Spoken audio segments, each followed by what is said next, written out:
I'd like for our meeting to begin.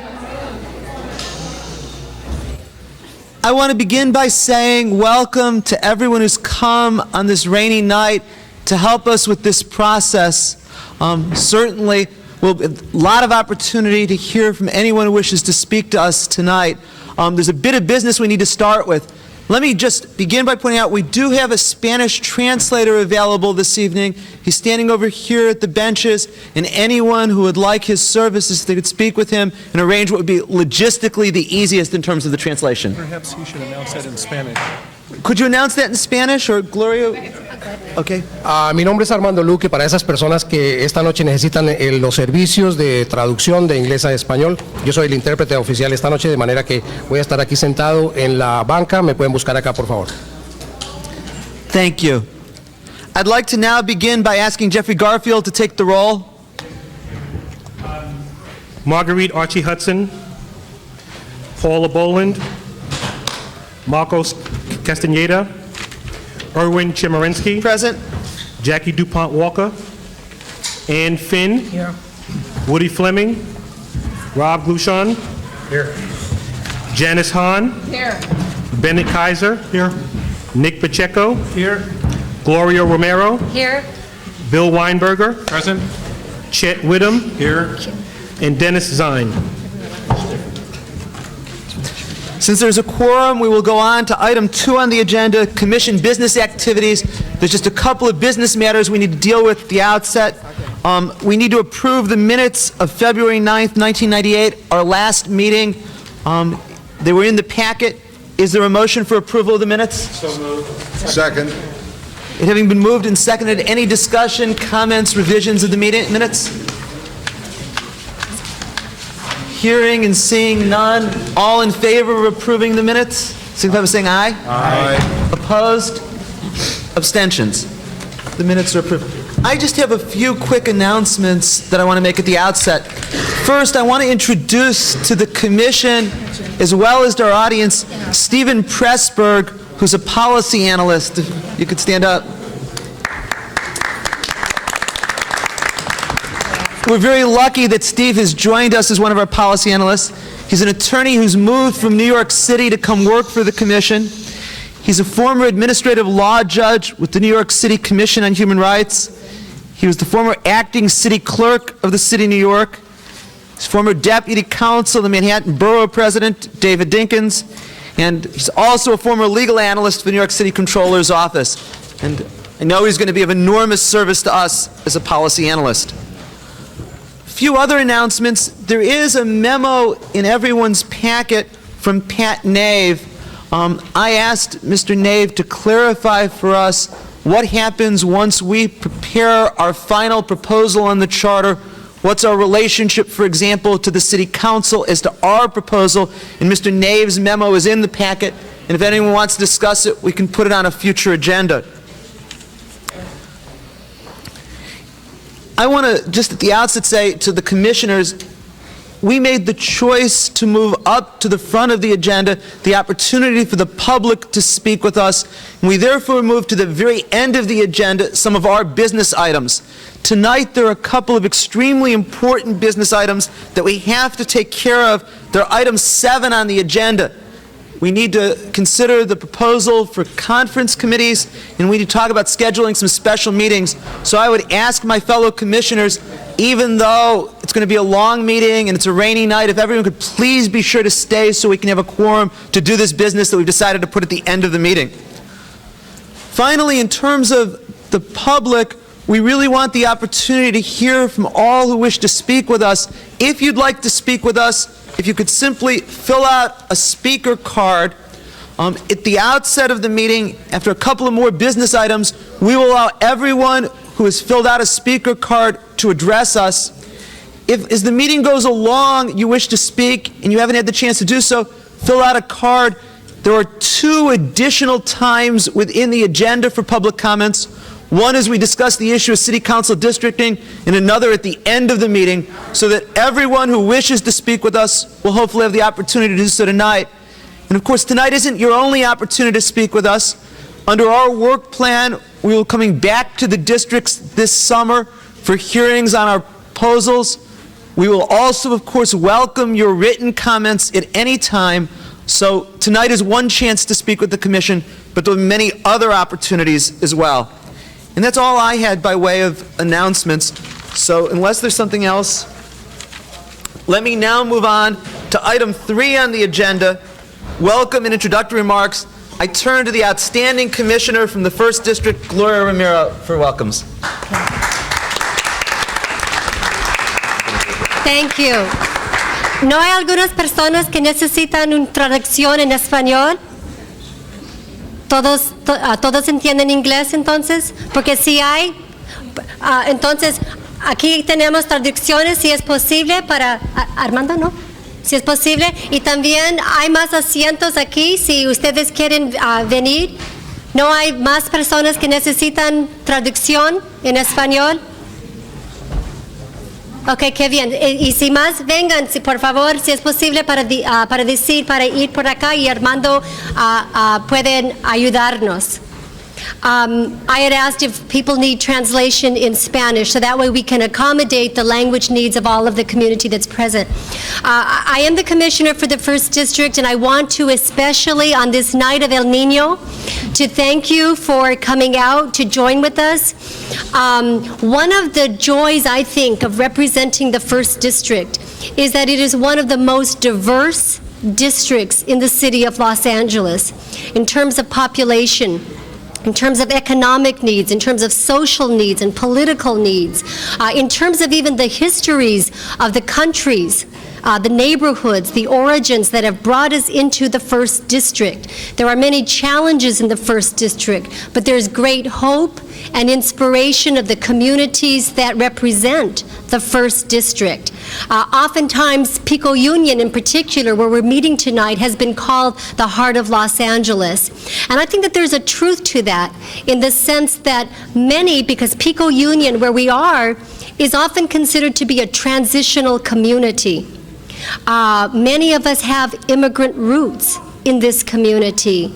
And one of the issues as we decide and as we debate issues of the council size, because we're talking about many issues tonight, but the major theme around which we're hoping to hear your input is size of the council, role of the council member in better representing you, timing of the election, the committee working with this commission that is sponsoring this hearing tonight, the Committee on a More Responsive Citizenry, to have a better government, has really been concerned with more than citizens, but residents.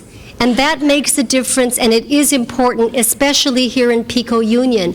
So we look forward to your presentations tonight, not only as citizens, but many of you work with so many different community agencies to also represent the needs of residents in our community, citizen and non-citizen. Because when we are writing a charter for the city of Los Angeles, it is important that we take into account all of us who make Los Angeles our home. So I want to welcome you. I want to thank you for being here tonight. We look forward to your input and your working with us to make the council, the mayoral system, the government, the charter that we ultimately write more responsive to the residents you serve, not only here in the 1st District, but throughout the city of Los Angeles. Thank you very much for being here this evening.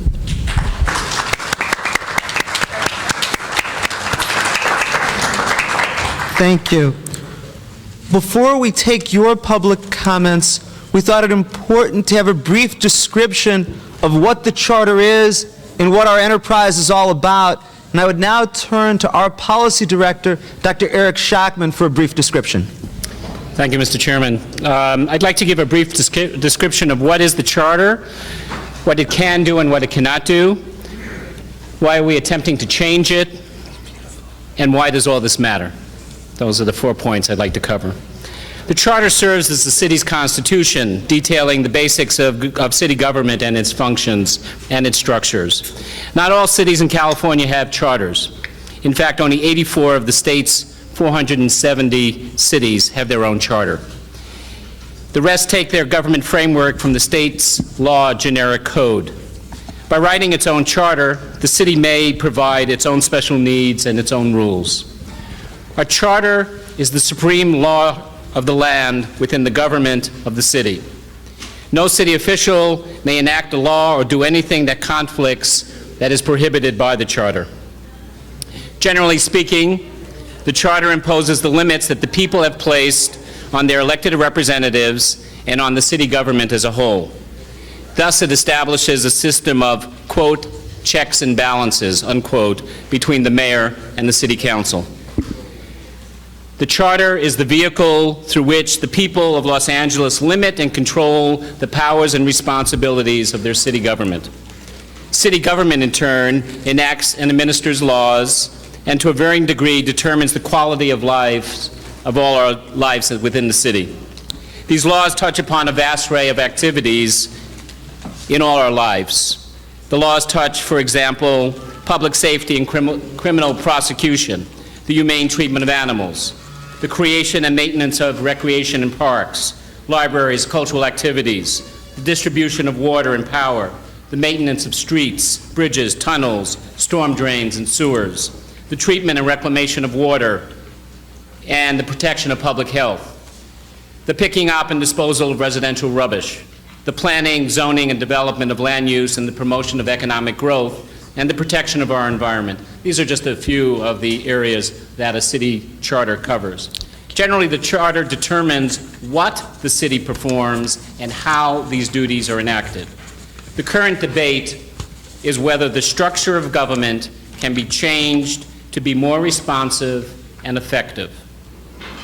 Under its city charter, Los Angeles took on a task of building a city that was resource poor from its very beginning. Los Angeles used its charter to create water and harbor departments which supplemented the city's meager water supplies and built a harbor where nature had been in a void. The city may also use this round of its current charter to structure enterprises and undertake long-term planning. But the fact that a charter may cover municipal affairs does not mean that all political or policy-related phenomenon within a city are charter controlled. For example, in terms of taxes, the relevant authority for taxation is really embodied in the California Constitution and state laws. Proposition 13, Proposition 218, for example, decide how property taxes, user fees, and other taxes could be collected and controlled. Proposition 4, in addition, sets spending limits on the government of California. Cities cannot alter their tax bases or increase their revenues by charter changes. Another aspect within cities which charters have little control of is education. Many people think that charter change is somehow linked to educational improvement. I think this misnomer is also sometimes confused when we call some of our schools charter schools. Those charter schools have nothing to do with the city charter, and they really have little to do with the educational purport of our school system. If you think that the number of members of the Board of Education and the way they are selected is a key issue for improving education, then indeed the charter does have opportunities for improvement. But everything else about education is subject not to the city charter, but to state law. Some of the rules governing schools come from the elected boards themselves. Some come from the State Department of Education, the Superintendent of Public Instruction, and some come from various federal and state laws. In some, education is a matter of great importance, but one in which the charter barely influences. Many other issues of local control are not directly affected by the charter.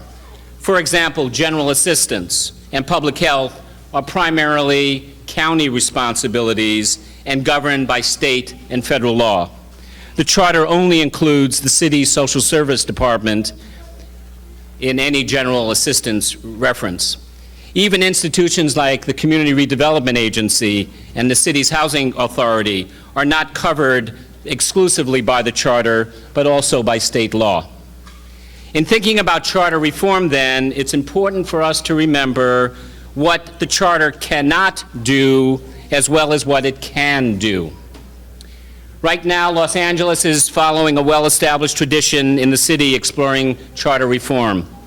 Charter reform has been a constant avocation of Angelenos for many years.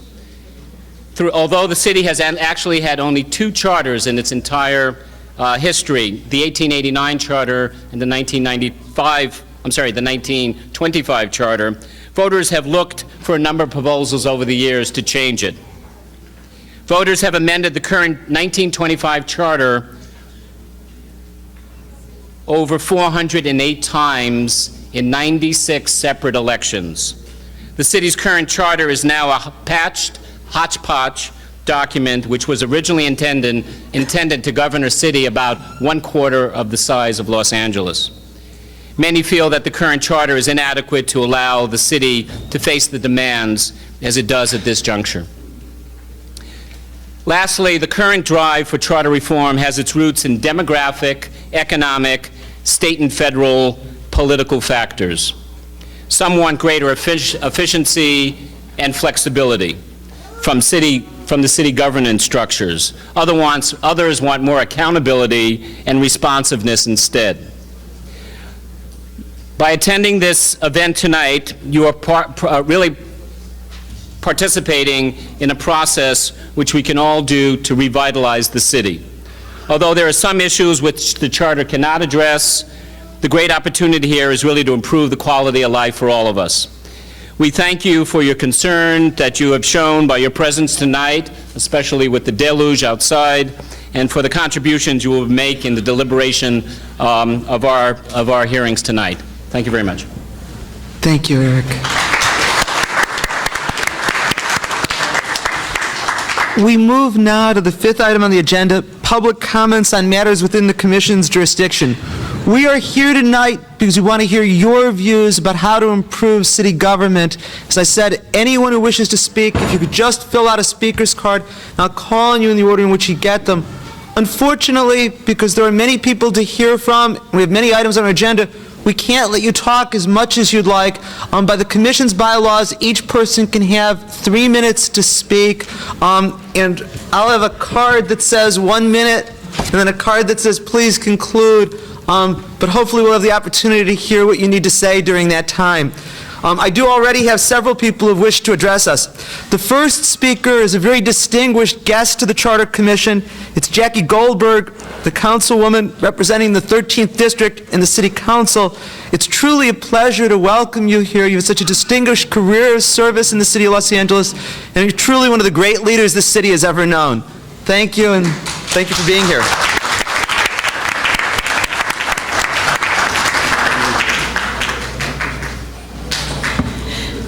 Well, welcome to the city of Seattle, right?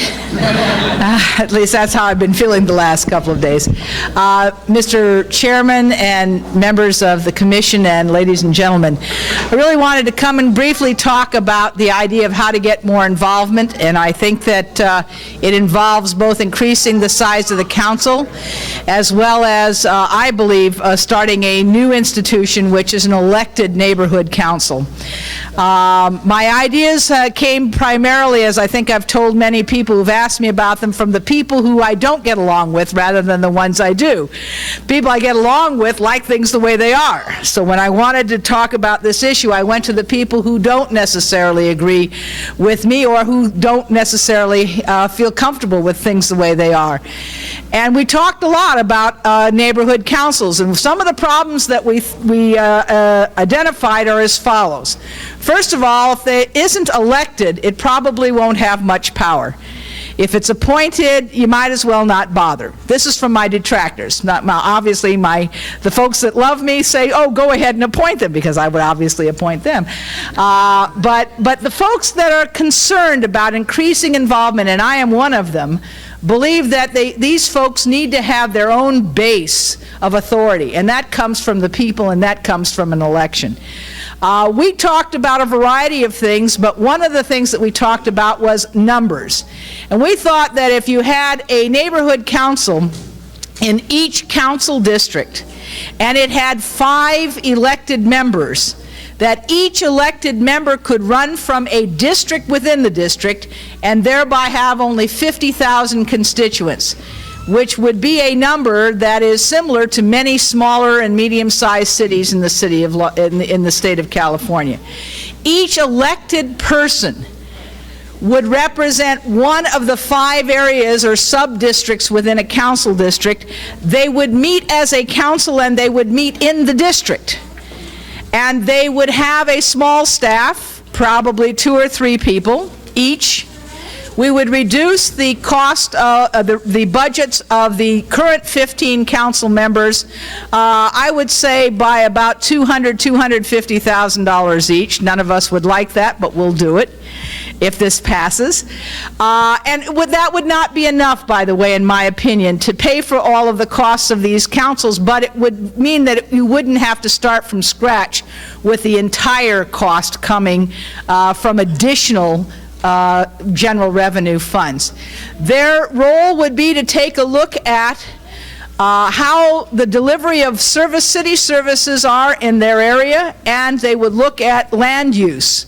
They would not do major land use projects, and they would not be the final say on land use if the council as a whole wished to take it forward. If they didn't wish to take it forward, they would be the final say. The reason I add that last part is because, unfortunately, while neighborhood councils I think are a wonderful idea, we also don't want to lose sight of the fact that there are those who could make it impossible to build anything anywhere, to have a homeless shelter anywhere. I can remember when I was on the school board, it was even difficult to get people to agree to have an elementary school built in their neighborhood. And I don't know why, actually, but they were opposed to it. So I think we would want to always have a larger look possible, but I would say it would be under the same rules as Prop 5, which means the council could take it as a whole if 10 people wanted to bring it to the full council. That means that only things that people felt very strongly that they wanted to look at would get a second look. Similarly, there could be an appeal to the city council by an appellant who wanted to challenge some land use issue and lost. And they could make an appeal to the full city council. But I think that if you did that, you would go a long way to involving people. The city council member and the neighborhood council, in my view, would be a full-time paid person. That's because otherwise you only get people who can afford to be on it to do it. And I don't want to do it, I don't want to limit it that way. They would be elected for 4 years, and I would say they would be elected in staggered 2-year terms, but they would, the majority would not be elected the same year as the council member. They would be in the off years. I think that what I'm trying to describe is a system whereby people felt they had a neighborhood council member that had the authority of being elected, had a small staff, and had the ability with 3 out of 5 votes on a small neighborhood council, the meetings of which would be held in schools or in churches just like this, that people felt they could comfortably go to, that they could get a lot of the direct things that irritate all of us taken care of. And there could be a good working or a bad working relationship with the larger citywide elected person from that district.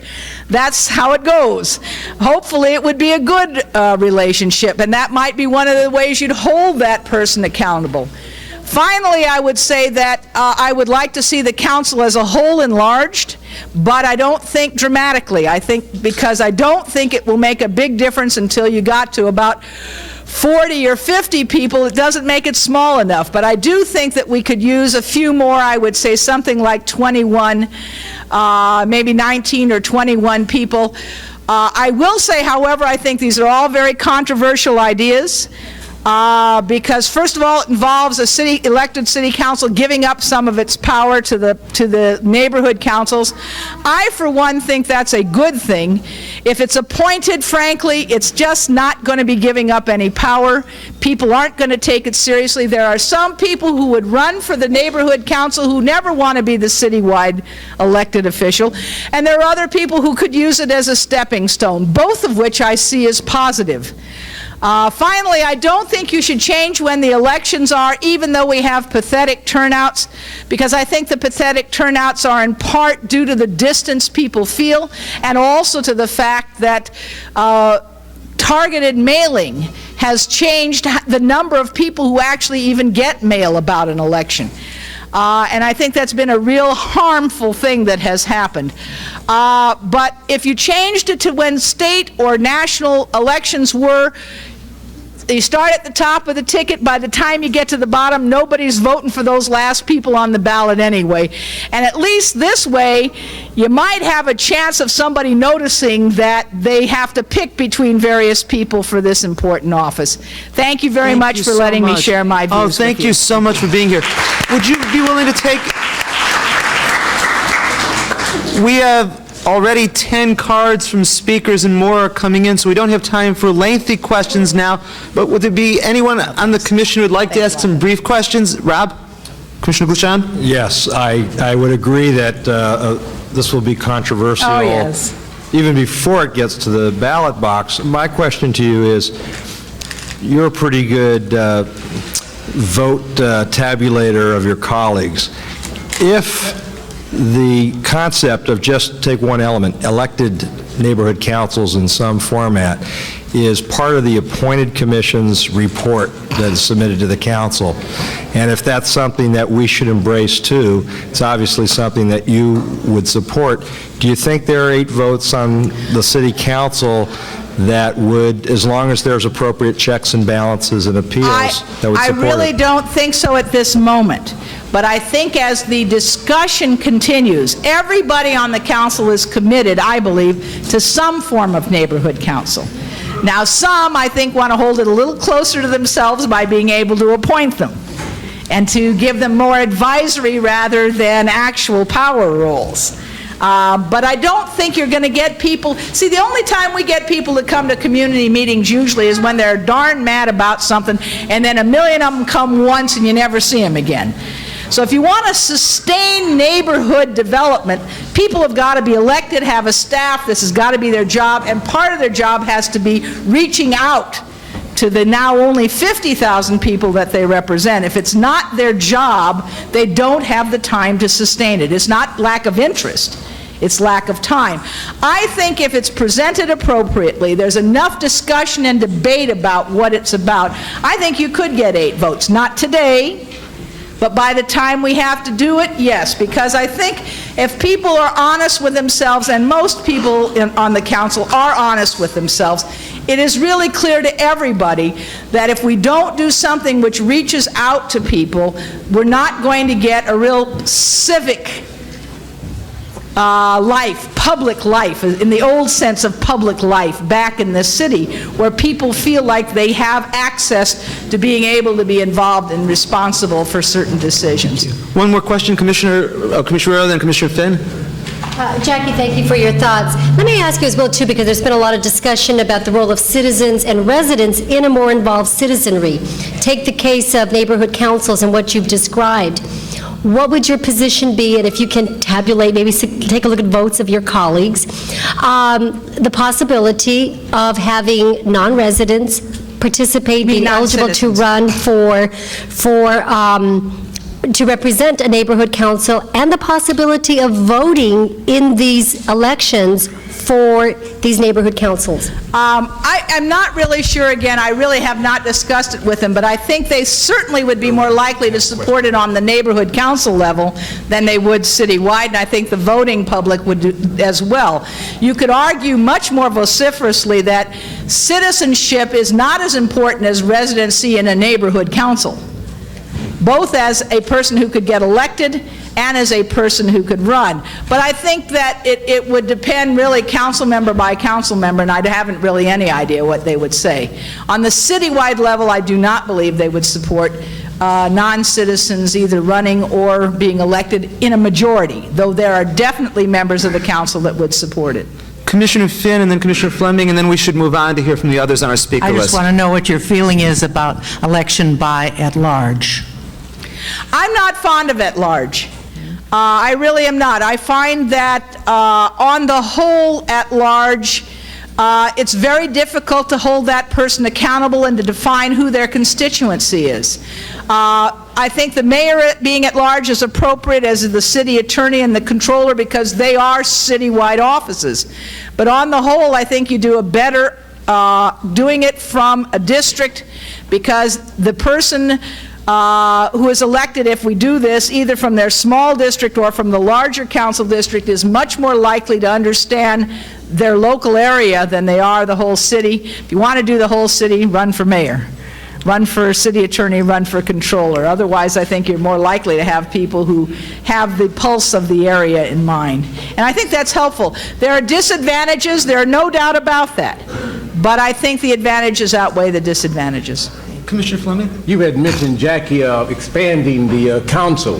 Do you have any thoughts in terms of those seats and where we're talking about those seats would be? Well, we have an opportunity, you see, in the census year that's coming up. We're going to be redistricting anyway. You would just reduce the total number of people that were represented by each person, and you divide them up again. I know that many, many people are unhappy by having neighborhoods divided. One of the reasons, we in Echo Park are absolutely insane. And one year we had in Echo Park, which is a small neighborhood, we had 3 council members for Echo Park. Now we have 2. And it's a very small neighborhood. That drives a lot of people really nuts. I think that the neighborhood councils would allow you to keep neighborhoods really almost entirely whole, and the new census would give you an opportunity to create new districts in a way that, some people, for example, are unhappy that their council member represents the valley and the south of the Santa Monica Mountains. With additional seats, you'd have an opportunity to have more whole seats either on one side of the mountains or the other.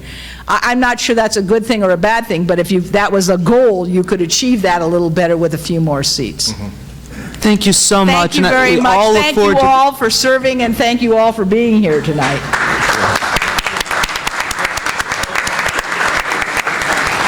Next on the speaker list is Alan Clayton. And what I'm going to do is read them 3 at a time so that the next speakers can be ready, and we don't need to take a lot of time waiting for them to podium. So it'll be Alan Clayton, Marshall Diaz, and Sister Diane Donahue will be our first 3 speakers. And if you could identify yourself for purposes of the tape and the record before you begin.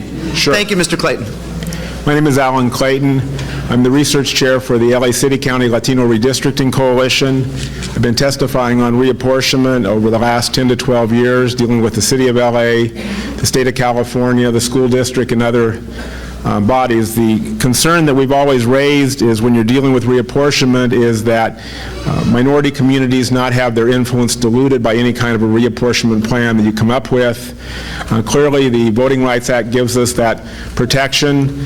We believe that based on the current law, that you need to look at making sure that minority communities are kept together, that opportunities are there to increase minority representation and in no way cut back on representation.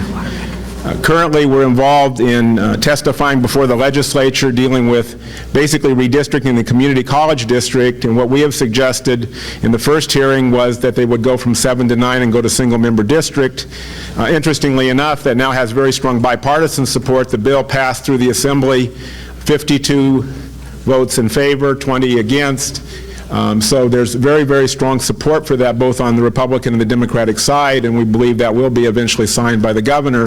I think what we're there looking at is a minimal increase. We're looking at 2. The community college district is 4.9 million residents, 2 million voters. We're dealing with a lesser size here, but what we're saying there is let's look at not a huge change, but let's look at a change. And also, let's look at making sure that the residents are better represented there. Before you running at large, it's a money game.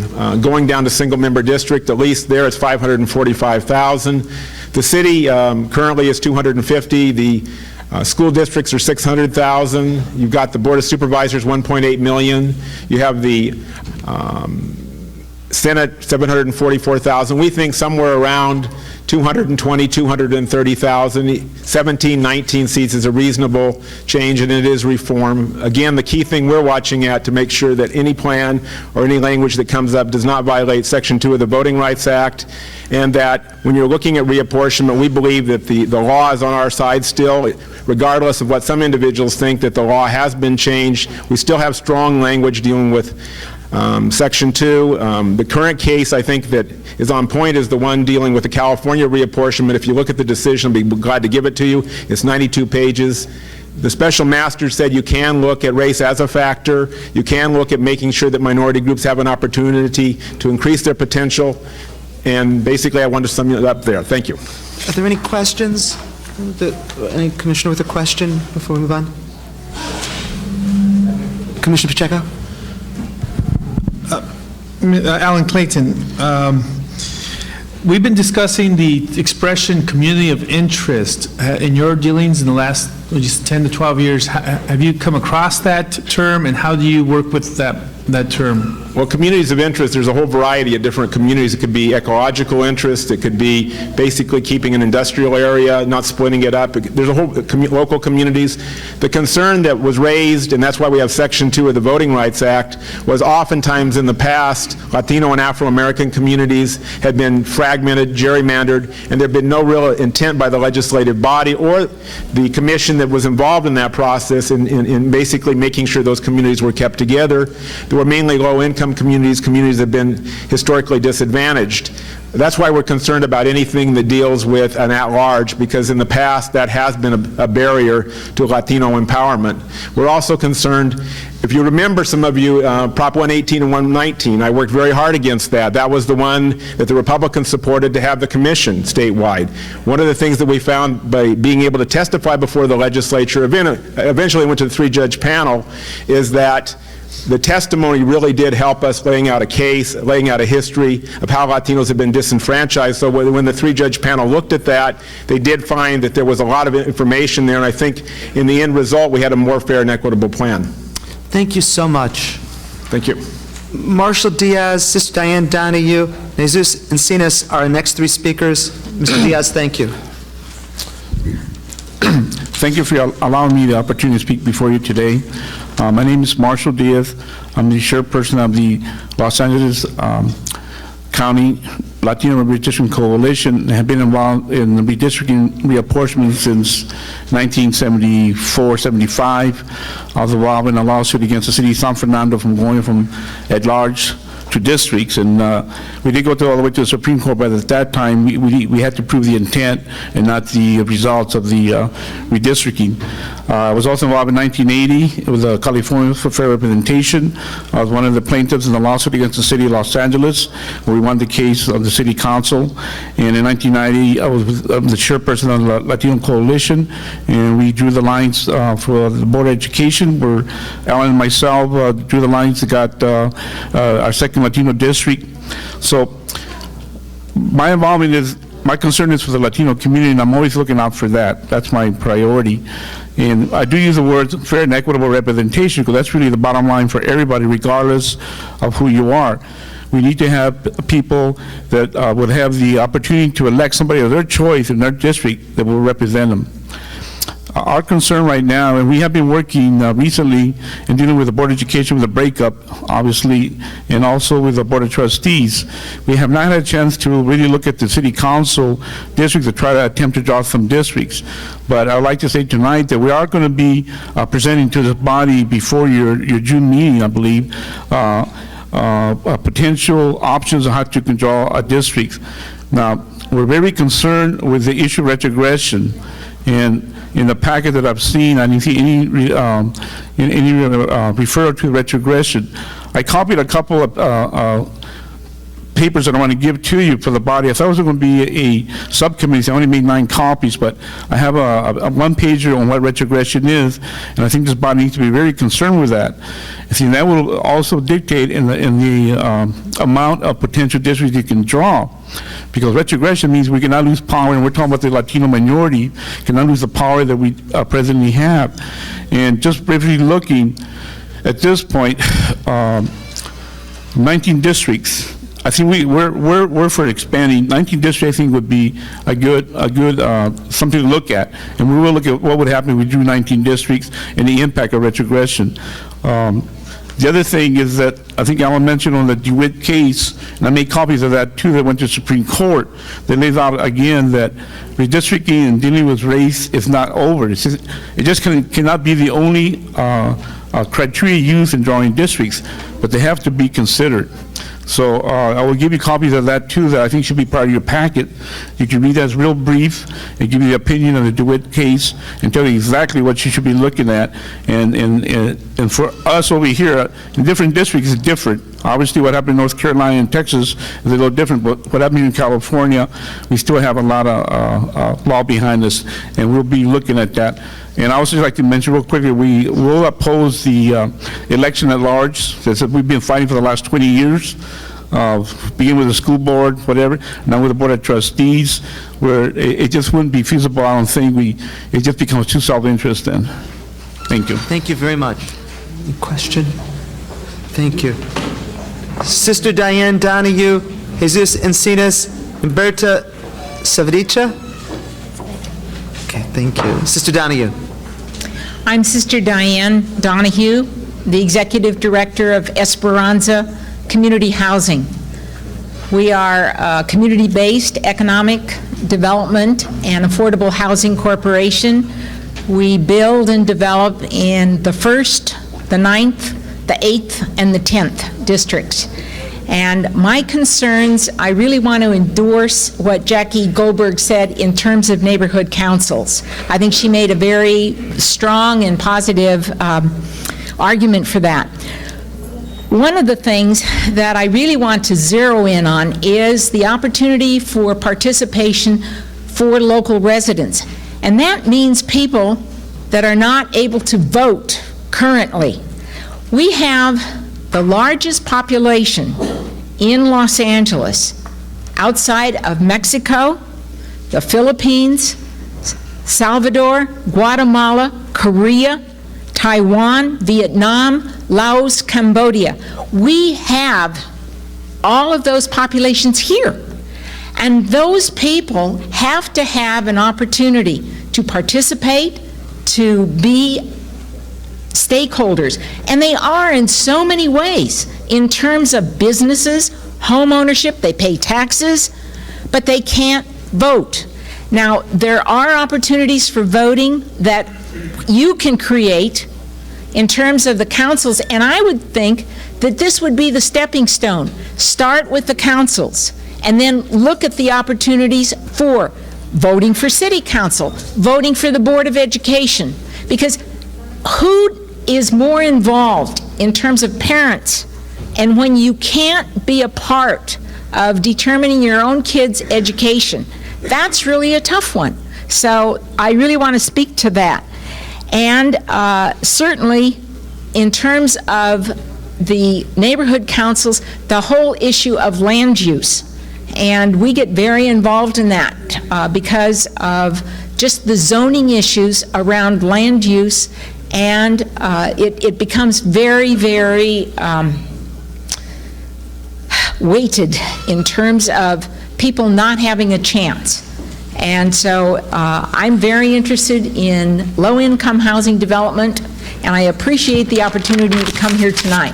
Thank you. Thank you. There's a question. Thank you so much. Commissioner Glushan? Yes, thank you. I've got one question on the land use side, and that is, and Jackie Goldberg alluded to it. Right.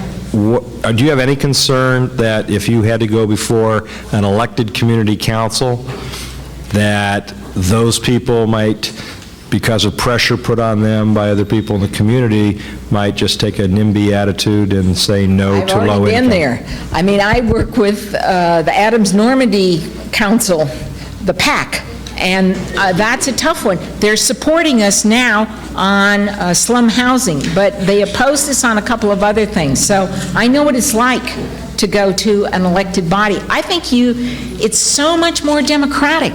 And I know the people that are on there, and you talk to them, and you can be reasonable, and it makes sense. And you have to understand that people have the best interest of the community at heart. Everybody says that. But when you've got a local group saying, we're with you, or no way, you have to accept that. And I think that's fair. And I've been up against it. Thank you. Thanks. One more question, Commissioner Pacheco. One of the, I've been looking into this, and one of the issues I haven't been able to resolve, and maybe you can give us some guidance here, is with the transitory nature of a lot of the immigrant population, how do we decide residency for this voting block when the vote's going to occur? Would you do it the same way the county does? You have to be there 30 days prior? Would you have them register? Or I'm trying to go over the pragmatic questions. Sure. Once you assume you're going to do it, have you put any thought into that? Do you have any suggestions we could? Well, I'd say, use those guidelines. Why do people move? The people over on Estrella, the ceiling fell in today, and we moved them out. This is a slum building that we just bought, and we're relocating people. The condition that people live in is why they move. And when you are able to stabilize and give good, affordable housing, people don't move. They become stakeholders. That's a big question. So it's a two-edged sword. But I would say go with the county. Go with 30 days notice. That's fine. But more to the point, it's recruiting people and saying, you have a chance to make a difference. And I think that's what the neighborhood councils can do. Thank you. Thanks.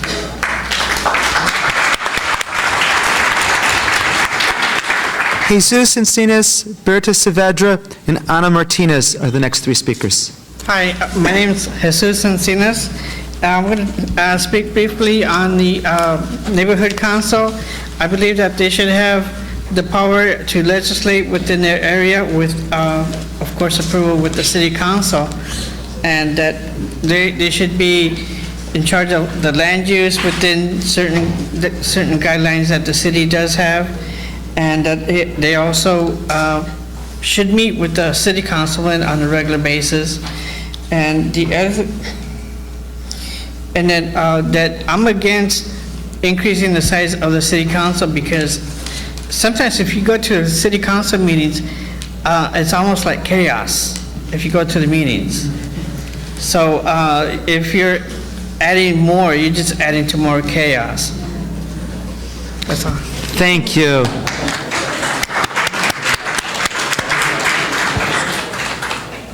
Berta Saavedra, Ana Martinez, and Rudy Tenora Dakova. First of all, I'd like to thank the Commission for visiting Pico Union, and at Pico Union at the same time hosting you this evening. We appreciate you making the trip out here to our community, as we call it. I'd like to touch on a couple of issues and end up with my thoughts on neighborhood councils. Today I represent the Pico Union Westlake Cluster Network. It's a collaboration that started in 1992 out of duress. We didn't start because we were collaborating for funding. We collaborated for existence and for survival. We did it after the riot. We did it after a housing structure burnt down, and we had to work with community agencies like the Red Cross, who were unknown to us, and vice versa. And we did it because we wanted the quality of life improved in this community, and the community of interest, as we see ourselves trying to survive in, is that we all had the need to improve our quality of life. When we surveyed 4 schools in the area, we asked the parents, what do you want? I mean, if you had your druthers, what would you want? And those 400 individuals who are not citizens but are immigrant population, limited English proficiency, said we want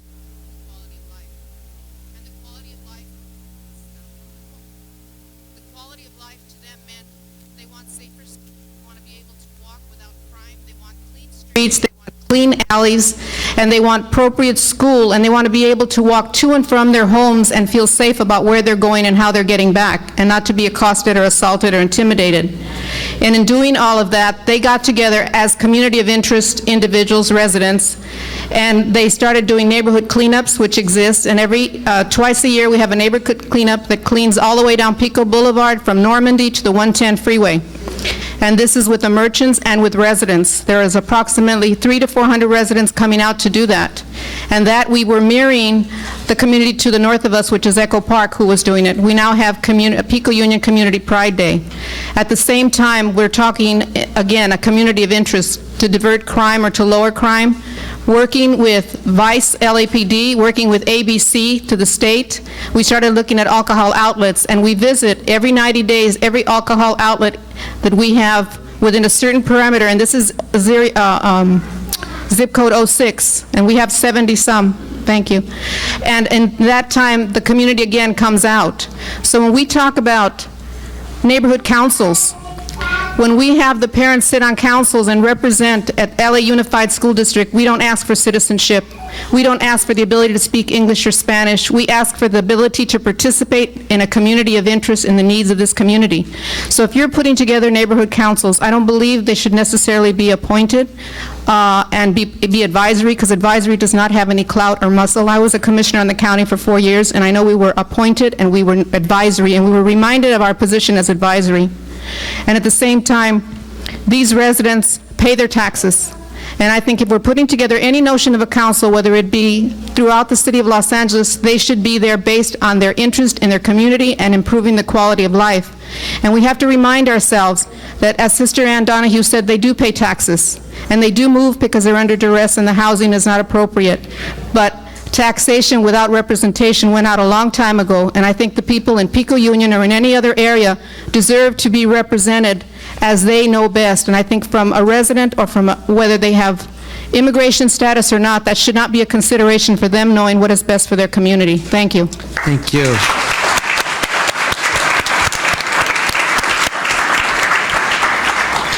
Ana Martinez, Rudy Tenora da Cova, and Yasmin Miro Corona.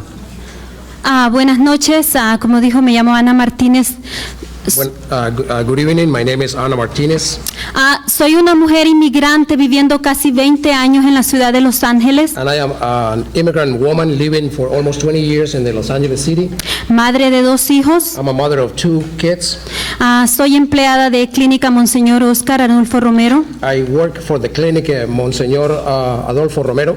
No estoy representando a ningún grupo, aunque soy una trabajadora comunitaria, estoy hablando como madre preocupada con lo que les voy a mencionar. I'm not working for a particular group. I'm just a concerned mother that is ready to talk to you about a couple of matters. Déjenme decirles que ustedes aquí al frente, como líderes, representan una esperanza para nosotros, la comunidad inmigrante pobre en la ciudad de Los Ángeles. Let me tell you that you, right here, this committee represents faith and a hope for the poor community of Los Angeles. Y en la ciudad de Los Ángeles, una necesidad, especialmente en este vecindario, una necesidad urgente que tenemos las madres son las guarderías infantiles. And especially in this neighborhood, the priority, the main concern that we, the mothers have, had to be with the daycare for children. Si le daríamos importancia a lo de las guarderías infantiles, nos ayudaría a que los niños desde pequeños sean educados a tener una autoestima bien fuerte y no hubiera necesidad de que se vayan a las pandillas. If we were to give priority attention to the kids at their tender years, then we will be able to provide better education and avoid those same kids to become gang members in their young years. Y hablo de guarderías infantiles que funcionen siquiera 24 horas porque los padres trabajan en turnos diferentes. And I'm talking about daycare that is exactly that, daycare, 24 hours a day, because there are a lot of parents that work in different shifts. También hay necesidad urgente de que hayan centros de recreación para los jóvenes y los niños. There is also an urgency to create recreation centers for kids and young adults. Y si es posible, las 24 horas del día. And if it is possible, also a 24-hour-a-day situation. Aunque algunos no hemos aprendido bien inglés viviendo por muchos años en este país, es necesario la propaganda bilingüe. although there are several of us who have not learned to speak English living here for many years, we still need a lot of these to be advertised in Spanish para promover los programas comunitarios. so that we can promote those community programs. Gracias. Thank you. Thank you. Rudy Tenora de Cordova, Good evening, Yasmin Nura Commissioners. Corona, and Charles Fisher. I'm sorry. My name is Rudy Tenora de Cordova. I'm currently working on a recall of a council member. I would like to possibly speak to Dr. Romero sometime in the next couple of weeks about streamlining the process. There's a lot of problems associated with this. But I'm here to talk about the neighborhood representation. I think it's a great idea. I have concerns about gerrymandering the district. As you know, MacArthur Park, Pico Union, we are a very economically challenged district. And I'm fearful that this district will be, MacArthur Park, Pico Union might become a sole district, and I feel that we will not have the economic representation that we so desire. And I like to, like I said, once again, thank you for showing up to this beautiful community of ours. Thank you. Thank you. Oh, there's a question. Commissioner Pacheco? Mr. De Cordova? Yes. I have a question for you as someone who's active in the community. How do you feel, because one of the issues we're considering is that right now in redistricting, there's a limit in that we have to include the councilman's current residence in the district. And sometimes that causes these sort of weird districts.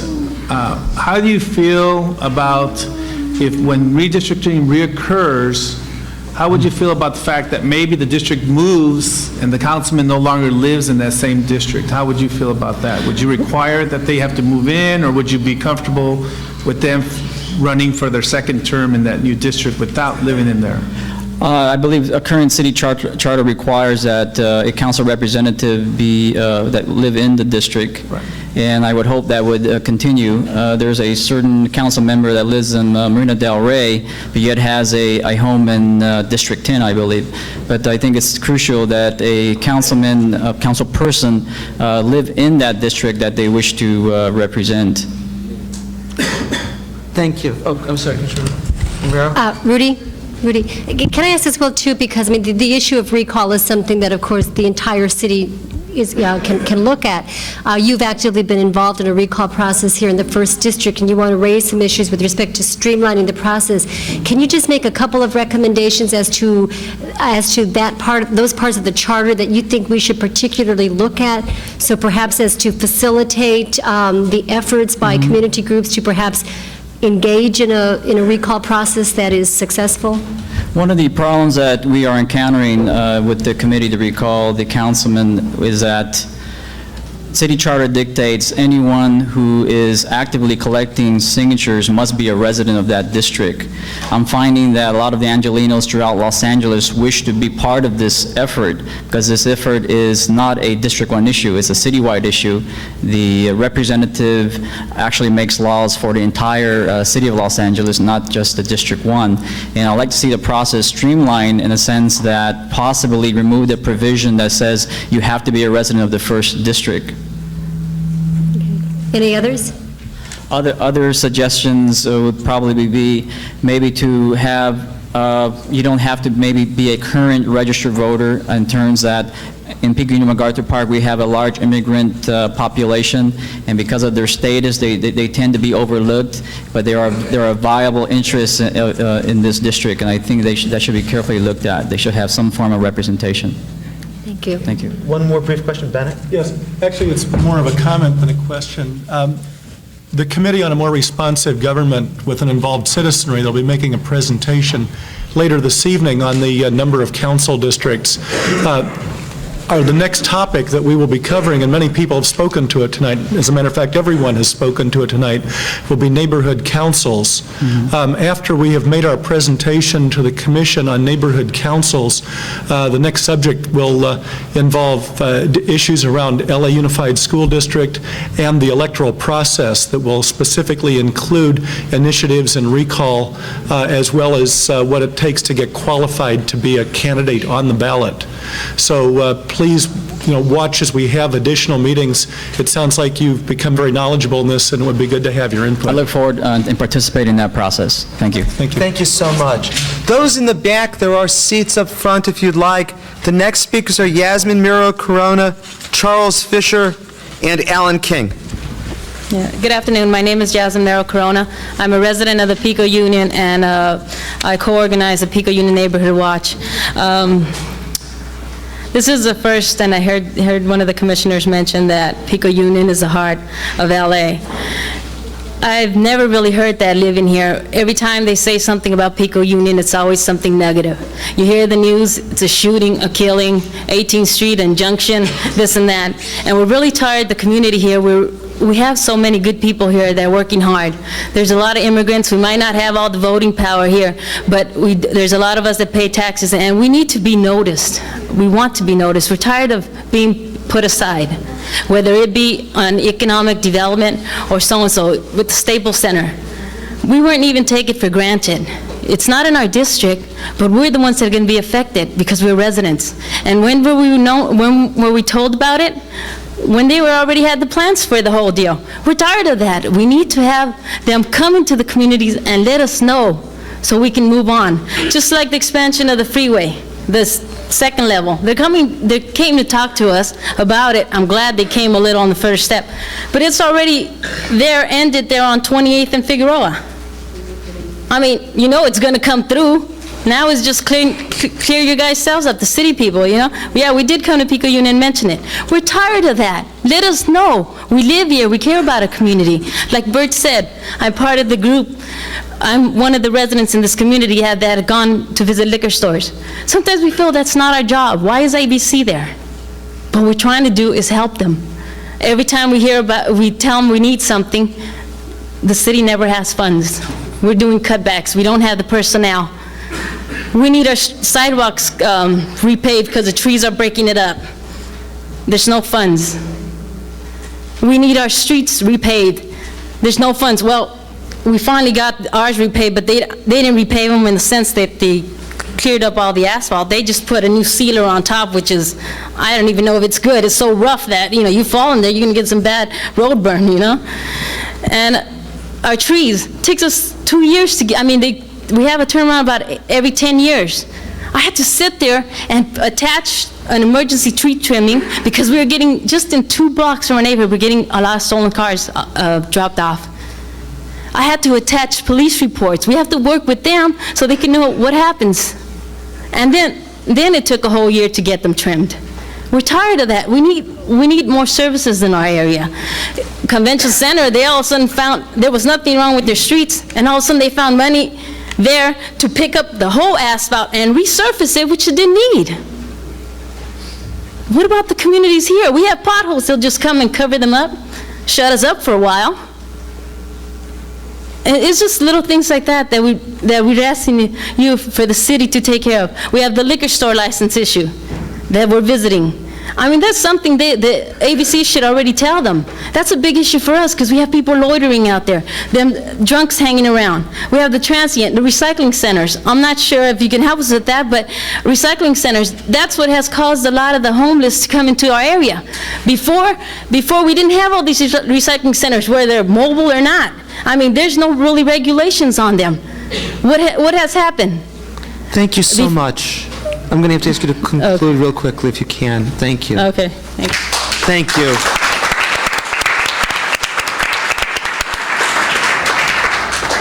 Charles Fisher, Alan King, and Patricia Saya.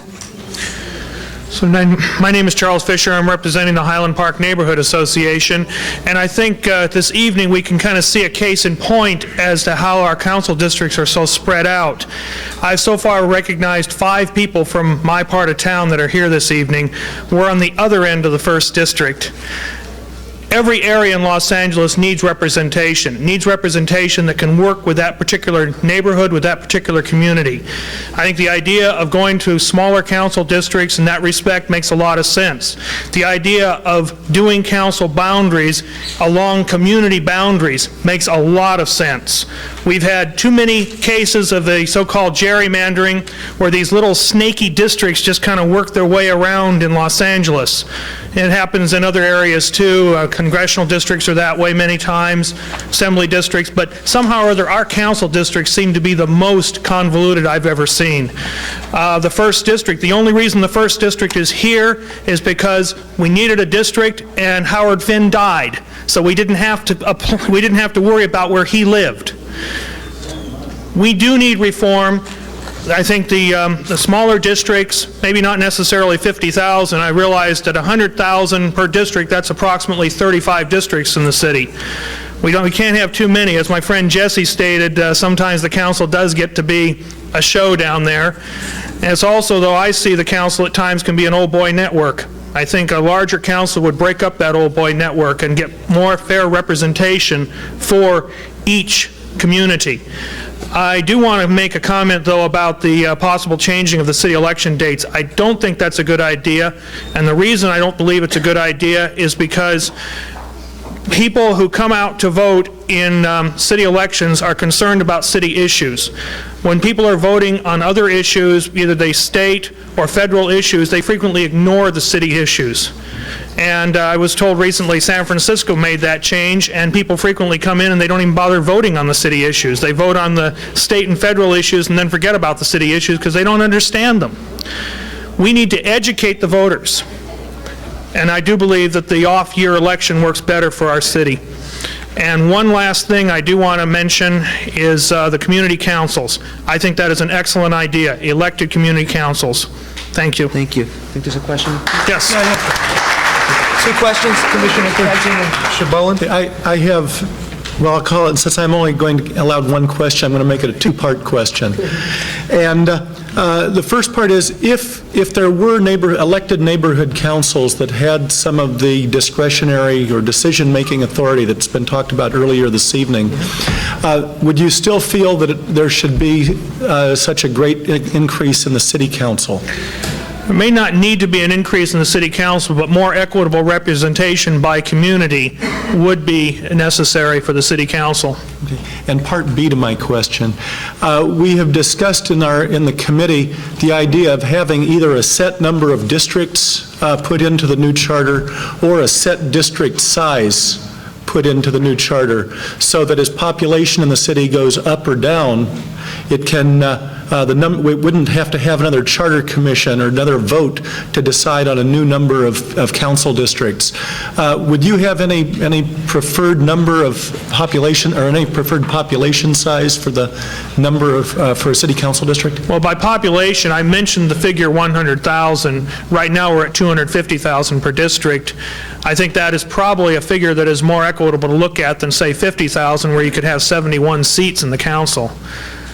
And I might add, when the 14th district was formed back in the 20s, the reason it was formed was to give the northeast section of Los Angeles representation. Now our representation is split. Thank you. Thank you. One more question, Commissioner Boland. Thank you. And by the way, I must say to you, what you're saying, we're hearing all over the city. Wherever we go, if you just, if you would just walk through the city with a blindfold, I will tell you, and didn't know how you got to where your location was, you hear the same things. How do you envision your community of interest, your neighborhood of interest here? What, just ballpark, you don't have to be specific, but what lines, what street boundaries? Well, I would probably go by communities. In our area, the communities of Highland Park, Eagle Rock, Garbanza, Lincoln Heights, Montecito Heights, Mount Washington, Glassell Park. Go slowly. Okay, I'm sorry. Okay, Highland Park, Eagle Rock, Garbanza, which just recently got its name back. Garbanza, Garvanza. Montecito Heights, a little area called Herman, Mount Washington, Glassell Park, Cypress Park, did I mention Lincoln Heights and El Sereno? These are areas that have been culturally and historically tied together. And would you say that's about 100,000? That sounds like it's a That's little at bit least, more. I'm sure that's around 100,000 in population right Let's there. say it came to 175,000 because of the configuration and because you're saying that those communities identify with one area, that still could be represented by a single member and maybe a neighborhood council? Yeah, and if it's a little more, maybe we could throw in Atwater Village, you know. That's stretching a little bit, but Not really. Is it? But is I'm it just not? saying that these areas are all part of the Northeast Community Plan also, which is the largest community plan in the city. So then, if these are the communities you think that identify with one another? Yeah, these communities And do. their neighborhoods of interest. And so if they were a few more people, that would be okay. I would think so. I mean, And more, obviously. more important, keeping these communities Yeah, I together think because they're an these area of communities interest. come together in interest and it should be kept where the communities that have common interests and are represented by someone who represents those interests. Would you do me a big favor? Mm-hmm. When you sit down, would you write them down? Because I think I got most of them, but not all of them. But I'd like to have it down. David knows them. Thank you so much. Thanks a He's lot. one of the 5 I've seen here tonight. Thank you. Alan King, Patricia Sahaya, and Greg Simons are our next 3 speakers. Good evening, Mr. Chairman, members of the Commission. My name is Alan King. I'm a concerned citizen. Like the progressives who gave us the 1925 Charter, I'm very concerned about the dominance of our government by big money and corruption. And I think now is the time not to be timid as far as dealing with the problem of money and lobbyists. And in that regard, I would direct your attention to the law that was passed by initiative in Maine, which called for total public financing of campaigns. I think that's overdue. I do want to say I believe the Commission should retain term limits. I am totally in favor of the 2-term limits. The voters overwhelmingly approved both measures that were on the ballot. I'd like to keep that. I would like to say that the council sneaked in a pay raise for itself, which I think is outrageous, and if we're going to tie their pay to that of municipal judges, it should be about 60%, not 100%. And to do what they did really gives politics the stink that a lot of people feel for it.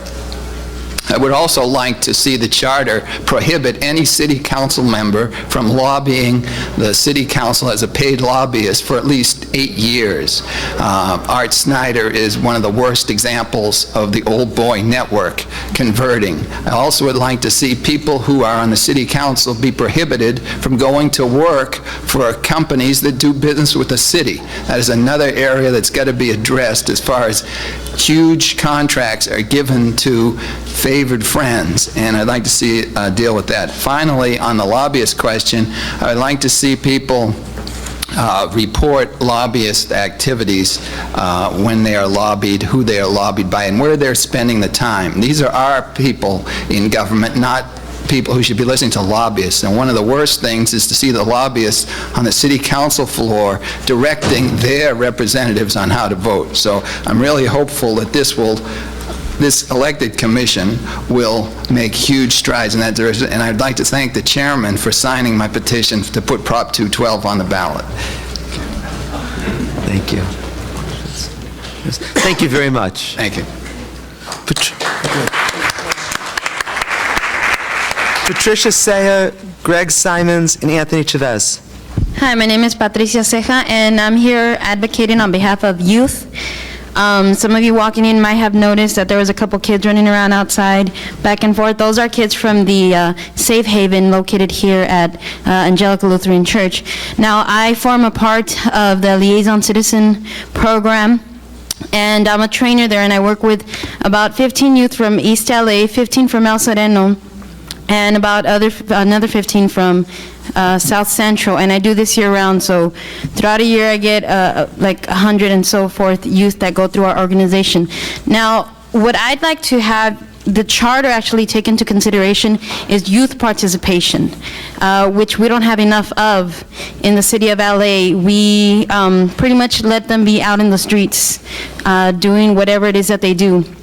Like the parent came up here and said, we need more parks and recreation and so forth, but I think most important, we need to get them involved in their city. and get them involved in the community, which is what the Liaison Citizen Program focuses on, training these youth how to be more involved. And I'd actually like to see more participation. One of our groups from Wilson High School actually did a project with the appointed charter reform where the students from Wilson actually put together a meeting such as this today. They brought in their panel, they had Councilman Alatorre there, they had people representing the Board of Education, they have Mr. Rafael Sanenchen there, and this was all done by youth.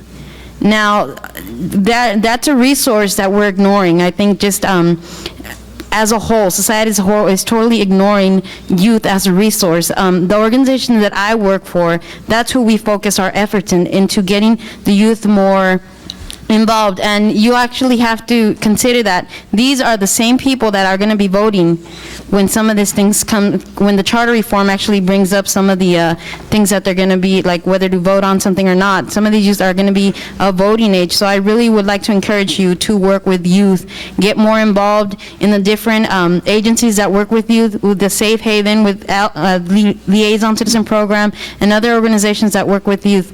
And that's all. Thank you. Thank you.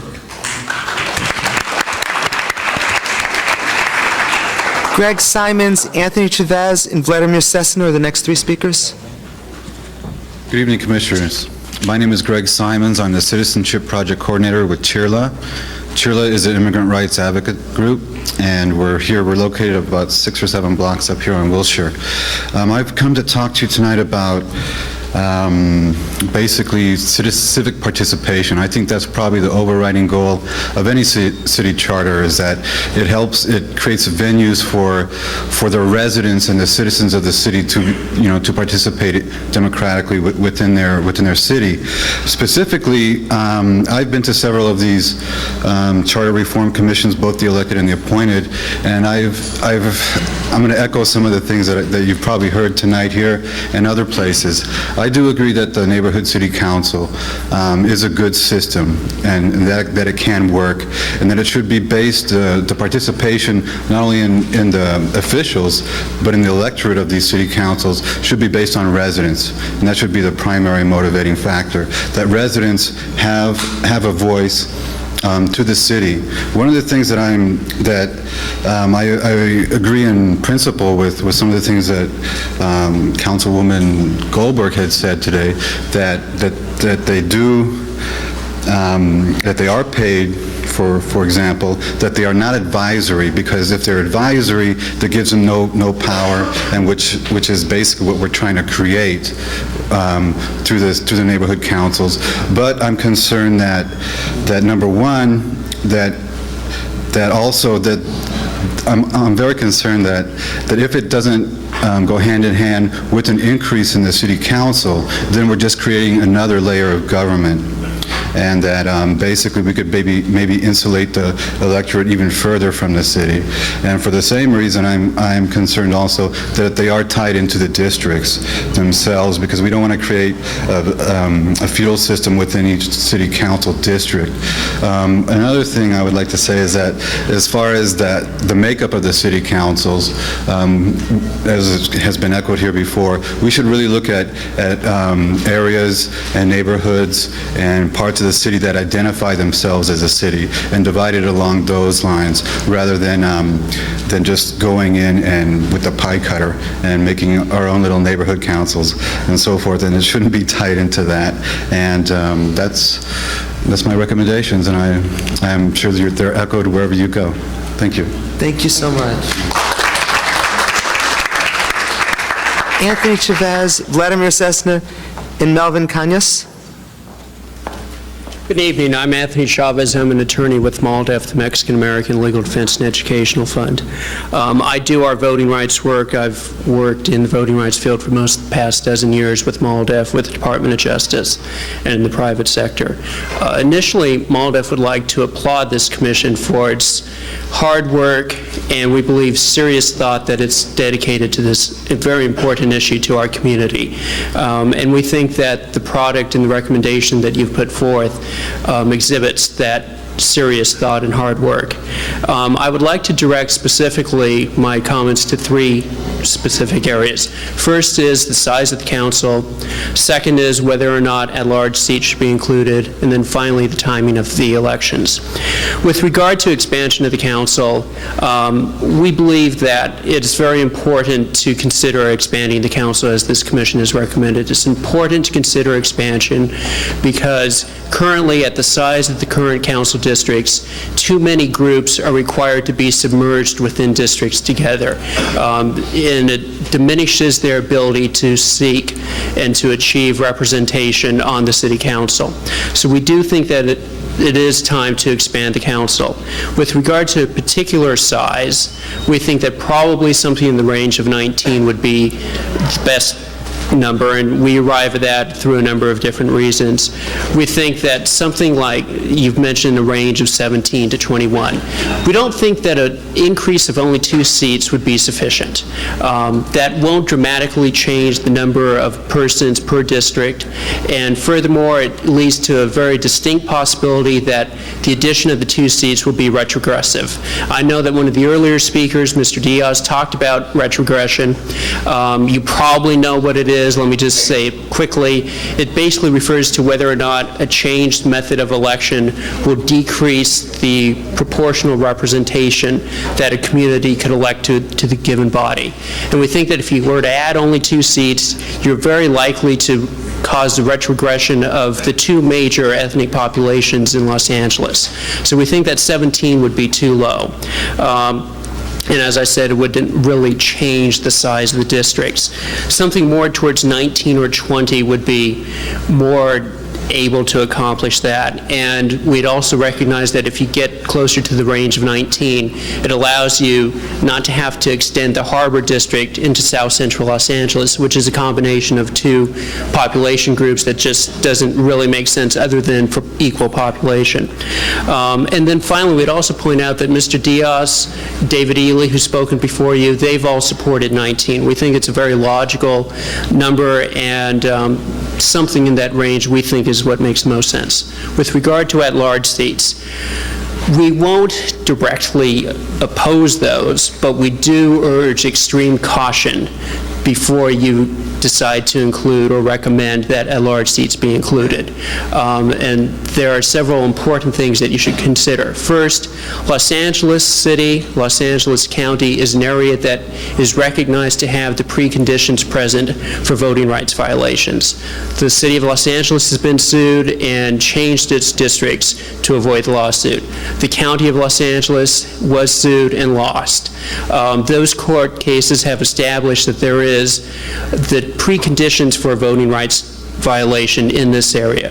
There's an insular minority populations, there's polarized voting, there's a history of discrimination. All of those suggest that if you were to add at-large seats to the council, that they would be very closely scrutinized. And we think that when you look at the most likely effects of at-large seats, that they would very possibly be dilutive of minority voting strength under almost all conditions.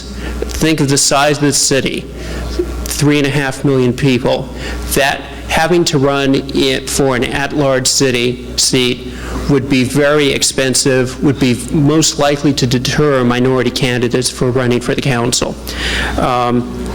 They'd be very expensive, and we think as a result that at-large seats in many contexts would be dilutive. Finally, the timing of the elections. We believe that it is a good idea to consider and to explore the possibility of changing the timing of the elections. As I'm sure you are aware, there is a significant drop-off in turnout in LA City elections, and this drop-off is even more pronounced for the city's minority populations. And we think, therefore, that this is a good time to at least try this as a possibility and see what results. And with regard to, we do agree, of course, that it will be submerged with a lot of other contests. And what we would recommend is that possibly there would be a way to set up a separate ballot so that people would get their ballot for the statewide contest and then would have a separate Los Angeles City contest that would help to maybe stand out as, so people wouldn't drop off as they went down the poll. Thank you. There are a couple of questions. Sure. I first have to make an announcement. There's a car that needs to be moved, a Mercury Topaz with license plate 3NPU867 needs to be moved, if you could do that. Commissioner Hahn, then Commissioner Whittam, Commissioner Kaiser, and Commissioner Boland, then we'll need to move on after that. Make sure it's not my car. Our committee that's going to make a presentation later tonight is going to make a recommendation about the timing of elections, and we've actually done some study on it and heard testimony, and there are a lot of problems in consolidating the city and county and federal elections. What's your idea? I mean, obviously, all of our goal is to increase participation of people in the process here in the city, and one of the major processes that we do is our elections. And it's clear that our voter turnout is dismal at best, and we're trying to figure out what exactly will increase voter turnout and participation. If in fact we end up deciding that we don't think it's a better idea to consolidate the elections, what about what's your feeling on ideas about two-day votes? Some have suggested, how about a Friday and an all-day Saturday? And one of the other suggestions was, what about more concentrated effort on vote by mail to increase voter participation? I wonder what you thought about those ideas. I'd say try them all and any other ideas that come up. I mean, those are suggestions that have been used in other cities. It's been very commonplace recently for minority candidates or those seeking minority support to use an absentee ballot procedure. So that's certainly one that's been tried and true. The idea of two-day elections is a little bit more novel, and it, I think, has some other pluses and minuses, but I think, as you stated, the turnout's abysmal, and so whatever you can do is worth trying at least. Thanks. Commissioner Whittam? Janice has really touched my subject. Okay, thanks. Commissioner Kaiser?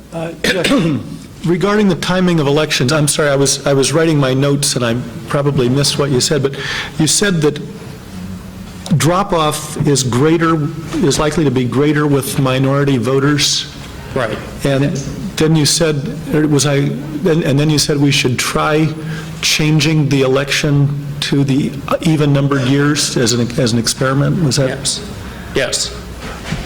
Wouldn't that, if it's likely that there would be additional drop-off in both cases, that would tend to further reduce or exacerbate the ability of the problem of electing someone of a minority group? I may have misspoken, so let me make sure. The turnout is highest on the general election in the even-numbered years. And so having the city's elections in the odd-numbered years causes drop-off. And the minority turnout rate is even lower than the turnout rate of the population as a whole. So that's what I meant by minority turnout rates were dropping off even further for city council elections. Does that make sense now, at least? Yes, thank you. Paul? Hi, how are you? Let's come to it a different way. One of the concerns I have lots of concerns about moving it to the general, but one of the other concerns, even if there was a separate ballot, what we're finding is further down the ballot you go, the less people vote because it's just too long and cumbersome, and so they do the important things on the top, they deem important and let everything else go. So I think it could end up being worse than better. Do you think a better turnout will be if the districts are redistricted so they would reflect, as we were speaking a while ago, more community of interest, more neighborhoods? Do you think that would generate enough excitement because it was a candidate that people knew, related to, might have met, might see down the street, my favorite line in the market? Don't you think that would help in the city elections as they are now, and have you come at it from that angle?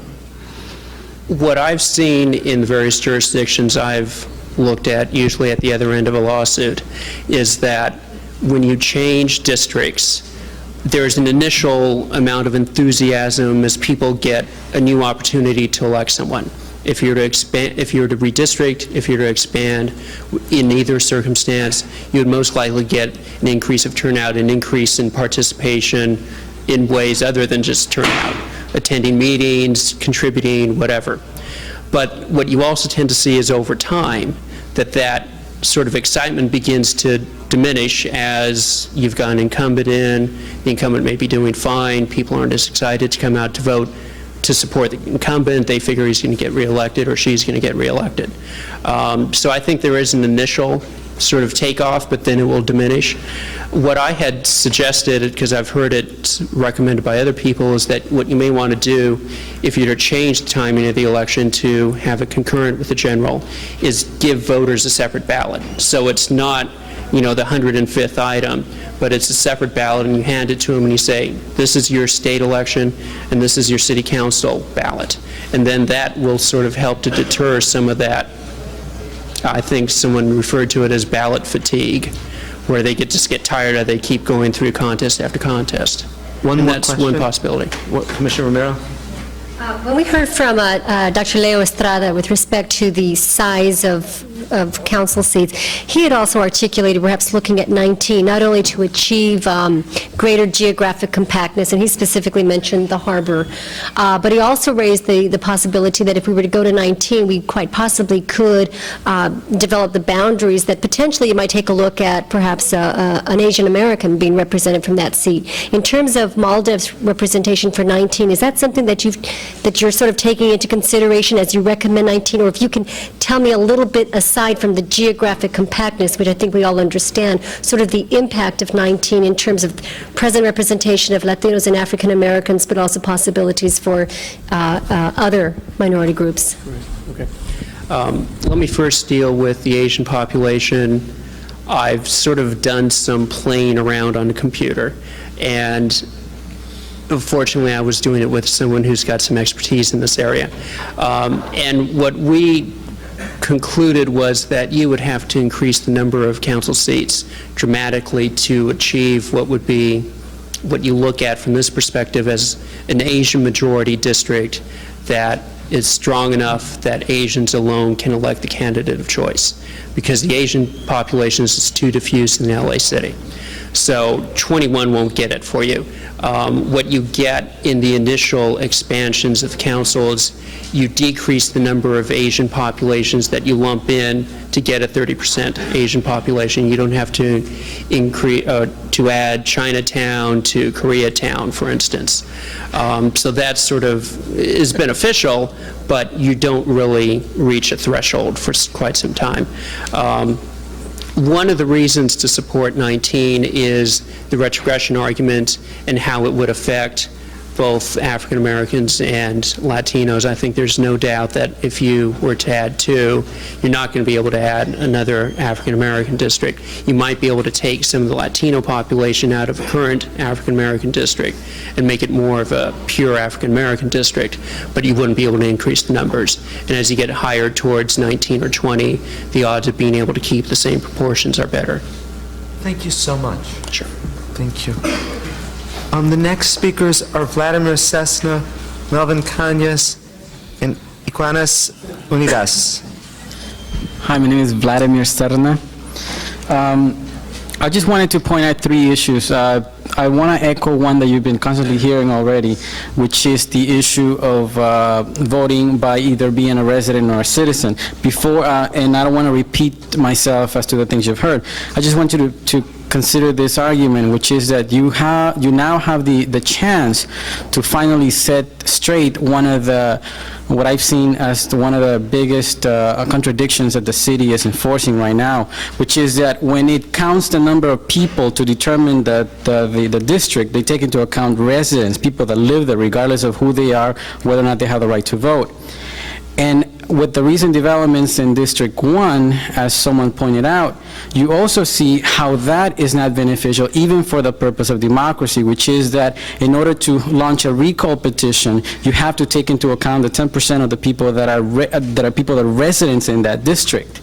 And so is not serving the purpose. On one hand, the city is recognizing that those people exist there and that they serve a purpose, but on the other hand, when it's time to elect the people that are going to be governing them in terms of services, they don't have a say-so. And I think that you now have a chance to set that contradiction straight. That's one comment. The second comment is that when it comes to making sure that city departments and city administrations serve the city, I think that it's very evident that there's a difference between how the city operates in different areas. I myself, I'm a resident of Northridge for the last 5 years because I go to Cal State Northridge, but I've lived in East LA area and in this area for so many years, and I see the difference how easy it is to pick up a phone and call someone to pick up either an item that was left in the city, in a curve or something, and you see the reaction in the service, how is very different than the one that is here. I work in this area for so many years,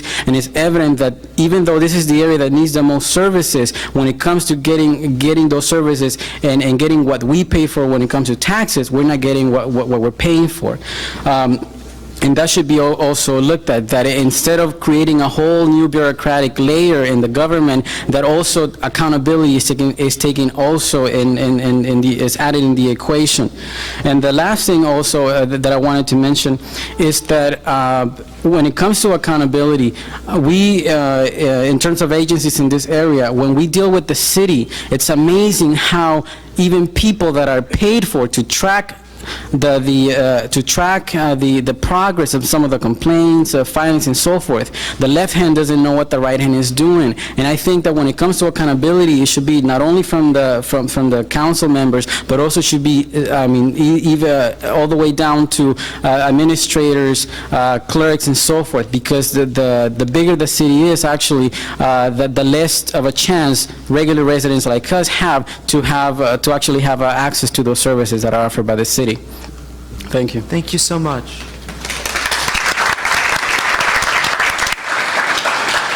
There are 3 remaining speakers on our list: Melvin Cañas, Quenis Yunatis, and Susana Araquan. Okay, well, first of all, thank you very much for taking your time to come over to our community, Pico Union, and I welcome you to what I consider my community and my home.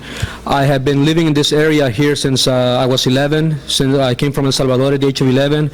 I went to high school, I was bused out of here. I got to know the valley. I went to college outside of here. I came back, and I still, wish to continue living here, and I work in the area as well. I work for CARECEN, the Central American Resource Center, where I coordinate after-school youth programs. And many people that I know ask me, gosh, you're living in this condemned neighborhood. And basically because, that's all they hear in the news, in the media. And, but I have lived here all this time, 14 years now, and I've had maybe just one incident of, a crime, personal incident of where I have been harassed by gangs, but otherwise, I love being here, and I love my neighbors, and I think that one of the ways in which this community can turn around is by getting, like, what you're trying to do is to increase civic participation, and I think that is what the residents in this community need more of. It is not that they don't want to do it. Many times it's just they think they're not allowed to. And I think that through your efforts and through the commission of the reform of the charter, that can be achieved. And I am not very well I'm not very knowledgeable what all this process is. I've heard before the idea of creating neighborhood councils, but I'm guessing that is just a suggestion. And so for me, that's a very good suggestion, because I think it will allow the people in the community to be directly involved in the issues that affect their community. Like we said, paved roads, police, I hope, contact with the police, contact with the city. That is what many of the residents here feel that they have no control over or no way of dealing with it. One thing, because they're recent immigrants and they're afraid that any contact with the government will mean contact with the INS. And so I think by creating these community councils and all other methods will empower the residents to really turn this community around. I think we need to do it ourselves, not have people from outside coming in. And having smaller boundaries, I think, will also help a lot. So I would strongly suggest, support that idea of having neighborhood councils. and have non-citizens be part of it, be allowed to vote, because I think the reality in our community, that's who we are. Okay, thank you. Thank you so much. Thank you. Again, I need to ask the owner of the Mercury Topaz license plate 3NPU867 to please move your car because you're blocking the driveway. I have the additional information that I'm very say it's got a USC Trojans license plate frame. We have two other. Not my car. I don't have a Trojans. Inquinas Unitas.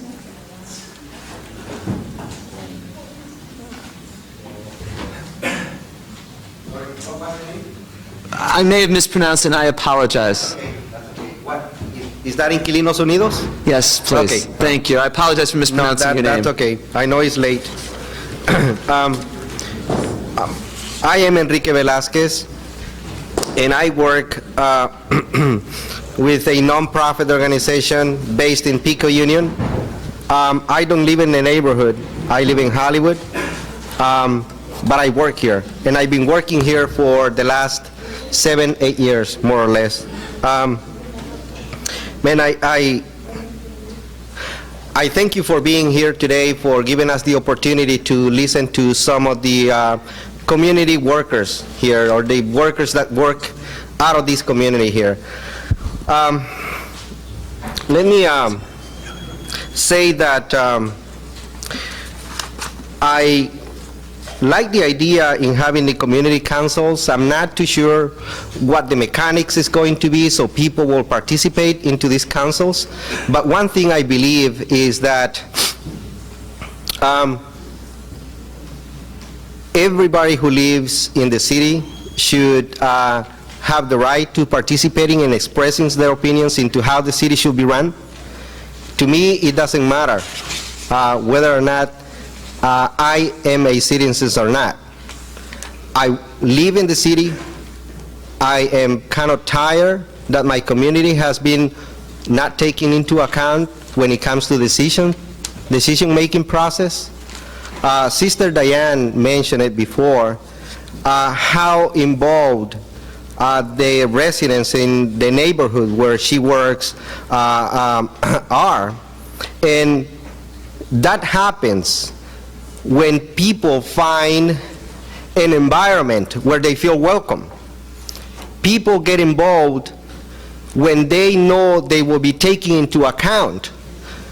But it doesn't make any sense to me when you are invited to a table and everything has already been figured out.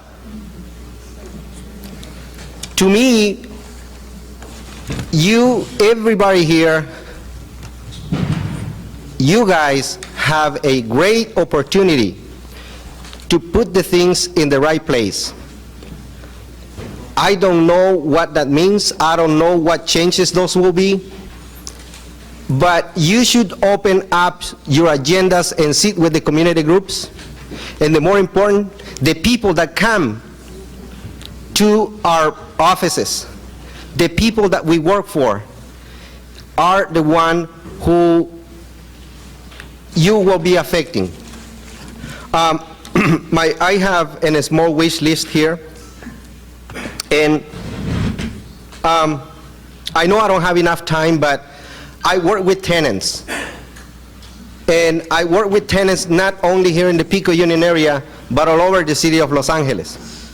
And in the last 2 weeks, and I will not get tired in mentioning this, in the last 2 weeks, like 12 new buildings. Let me put it this way.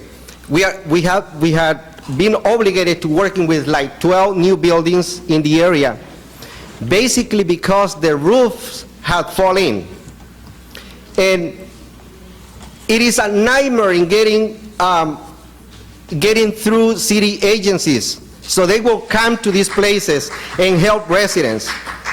On the other hand, I seen a new cement division in the Wilshire Boulevard, not far away from here, being built, while the city is not being able to allocate new funds for new housing and to repair and deal with its landlords in this area. I understand that there is a need to beautify the city, but there is priorities in the city, and those priorities have been ignored, and I wonder why in these neighborhoods and not in some other neighborhoods. Thank you very much. Thank you very much.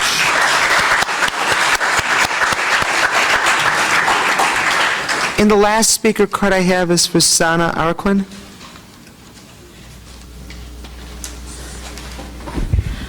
Buenas noches, mi nombre es Susana Reguín y represento a New City Pueblo Nuevo en Pico en Union. Good evening, my name is Susana Arreguin, and I represent Pueblo Nuevo, New City, in the Pico Union District. En conclusión de lo que he oído esta noche, In conclusion, what I have heard tonight, me preocupa mucho I'm very worried ver la información tan pobre to see such poor information que hay para nuestra comunidad en español. that exists for our Spanish community. Tengo ser líder de esta comunidad de Pico en Union por más de 25 años. I have been leader in this community of Pico Union for over 25 years. Mi comunidad ha trabajado arduamente en limpiezas, en chequear licencias de licores, My community has worked hard cleaning and also checking liquor licenses. Últimamente trabajamos en grupo para las últimas elecciones pasadas And lately we have been working as a group for the last elections para tratar de sacar a nuestra comunidad a votar para poder exigir ellos sus mismos derechos que se necesitan y se tienen. so that we can force our community to go out and vote and force some issues that as community are needed.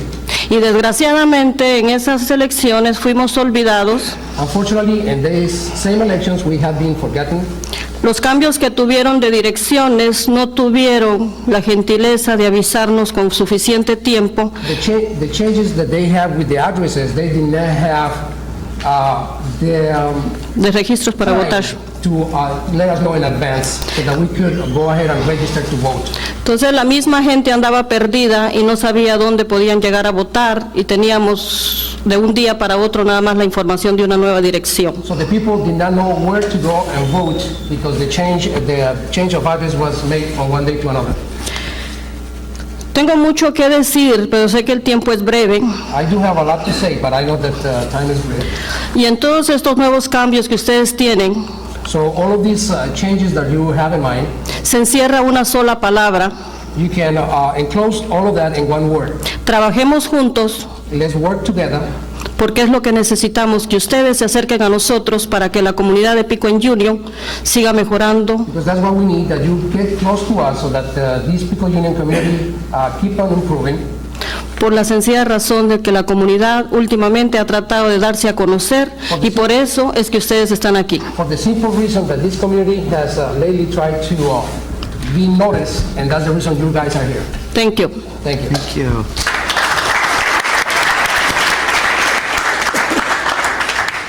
Thank you to all of you who have spoken to us. There will be additional time for public comments after we've had the chance to hear the committee report and then again at the end of the meeting. I have another announcement about a vehicle blocking a driveway. A VW Jetta, license plate 3TT L240, a blue and white passenger van is blocking the driveway. If you could please move that. We move now on our agenda to item number 6, which is the presentation, discussion, and consideration of motions concerning districting and the size of the Los Angeles City Council. I think I speak for all of the commissioners in thanking the Committee on Responsive City Government and its staff for preparing such a thorough and informative report. What we will do now is hear a report from the committee and its staff, then have opportunity for discussion among the commission. As I said, further opportunity then for public comment. Bennett Kaiser is the chair of that committee. David Diaz is the consultant.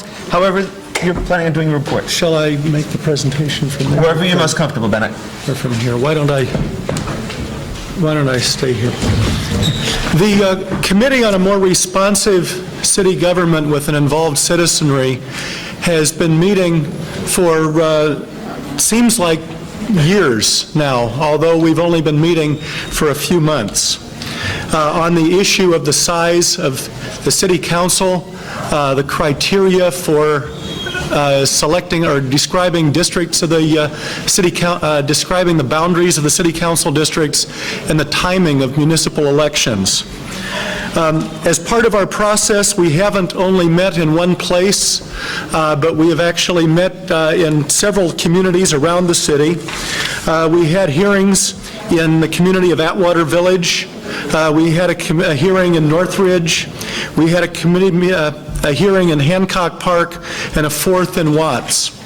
We also have heard from elected officials, and we've heard from expert consultants, including people whose names were mentioned tonight by some of the speakers.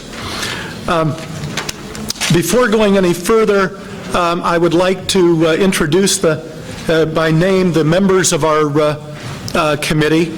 My name is Bennett Kaiser. I'm the chair.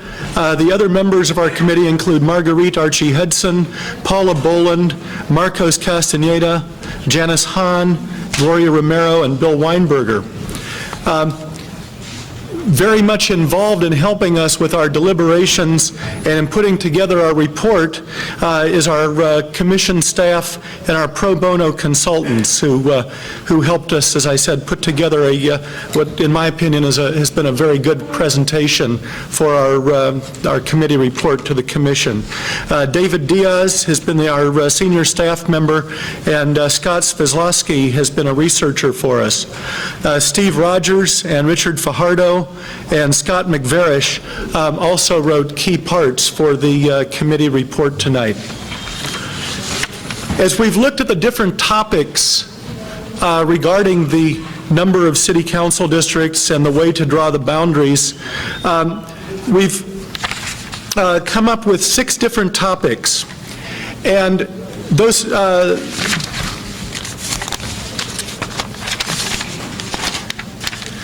topics include the constitutional issues, what it is that are the requirements from federal law and state law and the United States Constitution that are the first priority when we make any of our decisions.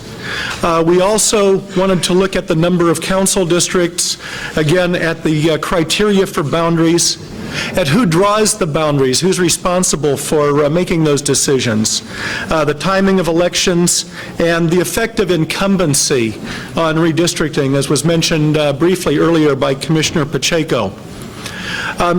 Several of the members of our committee are going to be involved in the presentation tonight.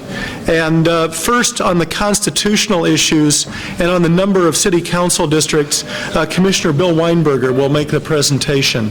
I'm going to go to the podium because, first of all, I just need to stand up. Okay.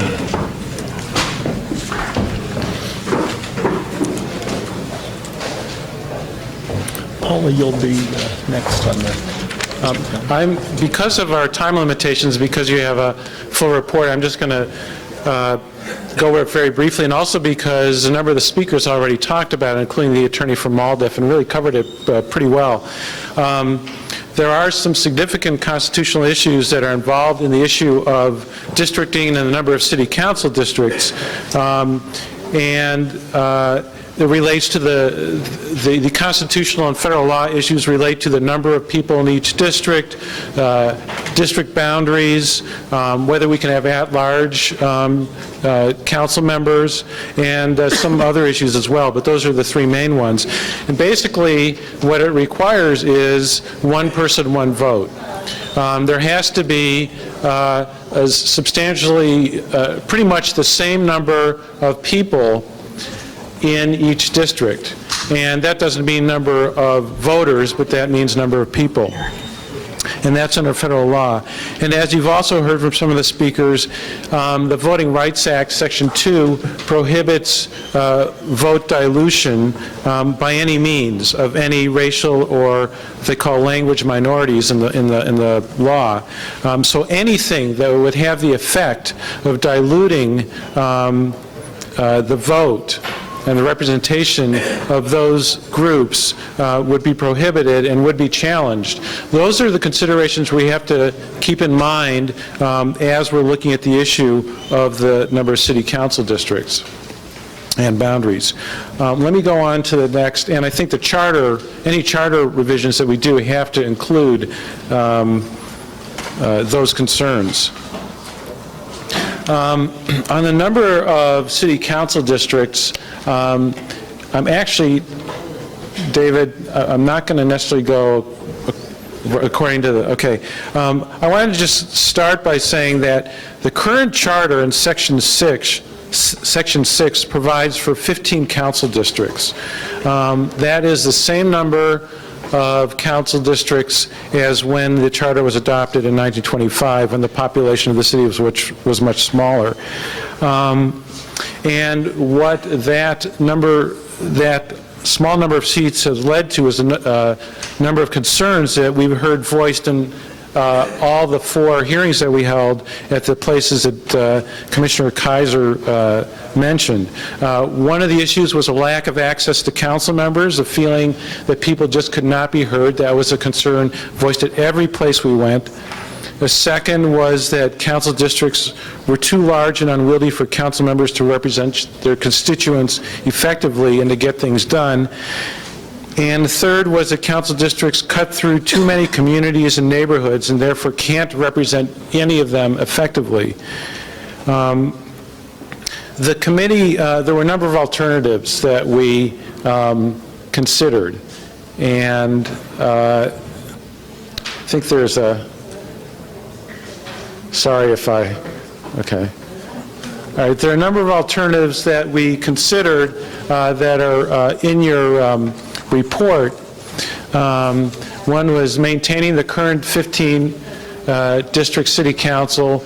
Another was expanding the city council, and then with 2 alternatives, either by a set number of districts or by a specific population size. Third was establishing 1 or more at-large seats on the city council. Fourth was establishing a ceiling on the maximum expenditures for office holder and staff costs as a percentage of city budget. And the fifth was establishing a framework for periodic review and expansion of the number of city council districts.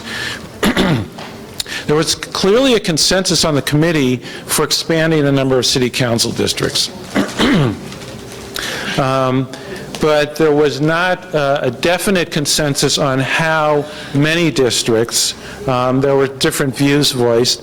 And also on whether it should be by a set number of districts or a set population per district. There was also a consensus on having a periodic review of the number of city council districts, either through a commission that would look at this issue alone, or possibly, if the commission later on feels this would be a good idea, through a commission that would review the charter on an ongoing basis or at periodic times. On at-large districts, the consensus was that it would not be a good idea. We talked about some of the possible benefits of providing a citywide perspective on issues, particularly where if we're going to decentralize power in many ways in the charter, maybe having another citywide perspective would be a good idea.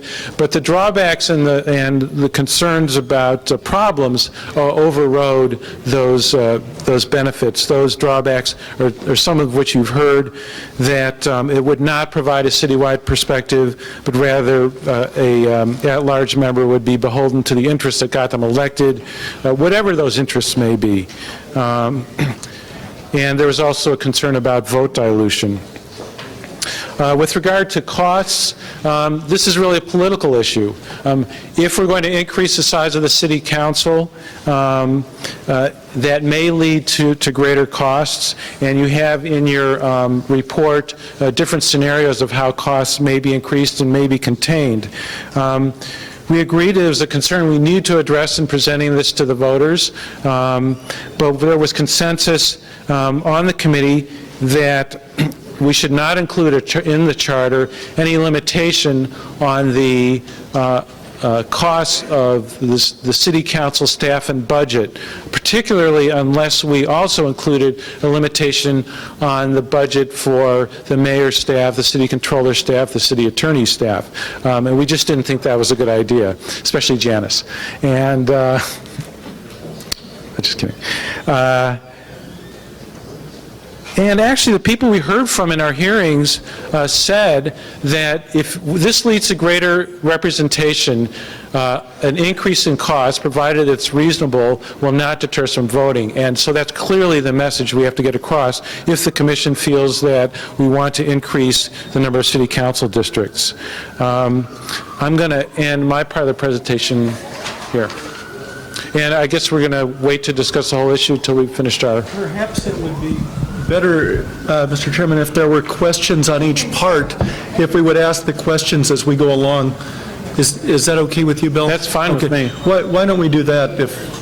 And then we can also ask questions again at the end, obviously, but if there's something while each individual member is here, why don't we do that? Rob? Yeah. Woody and then Rob? And then Nick? What is the current cost per council district? The current budget for each budget city staff, council member? It's in, I think, Appendix C. Page 13. Table 3, it says $10,710,000 for all staff, so divided by 15. Staff is $10,710,000. Total council salary is $1,470,000. It's,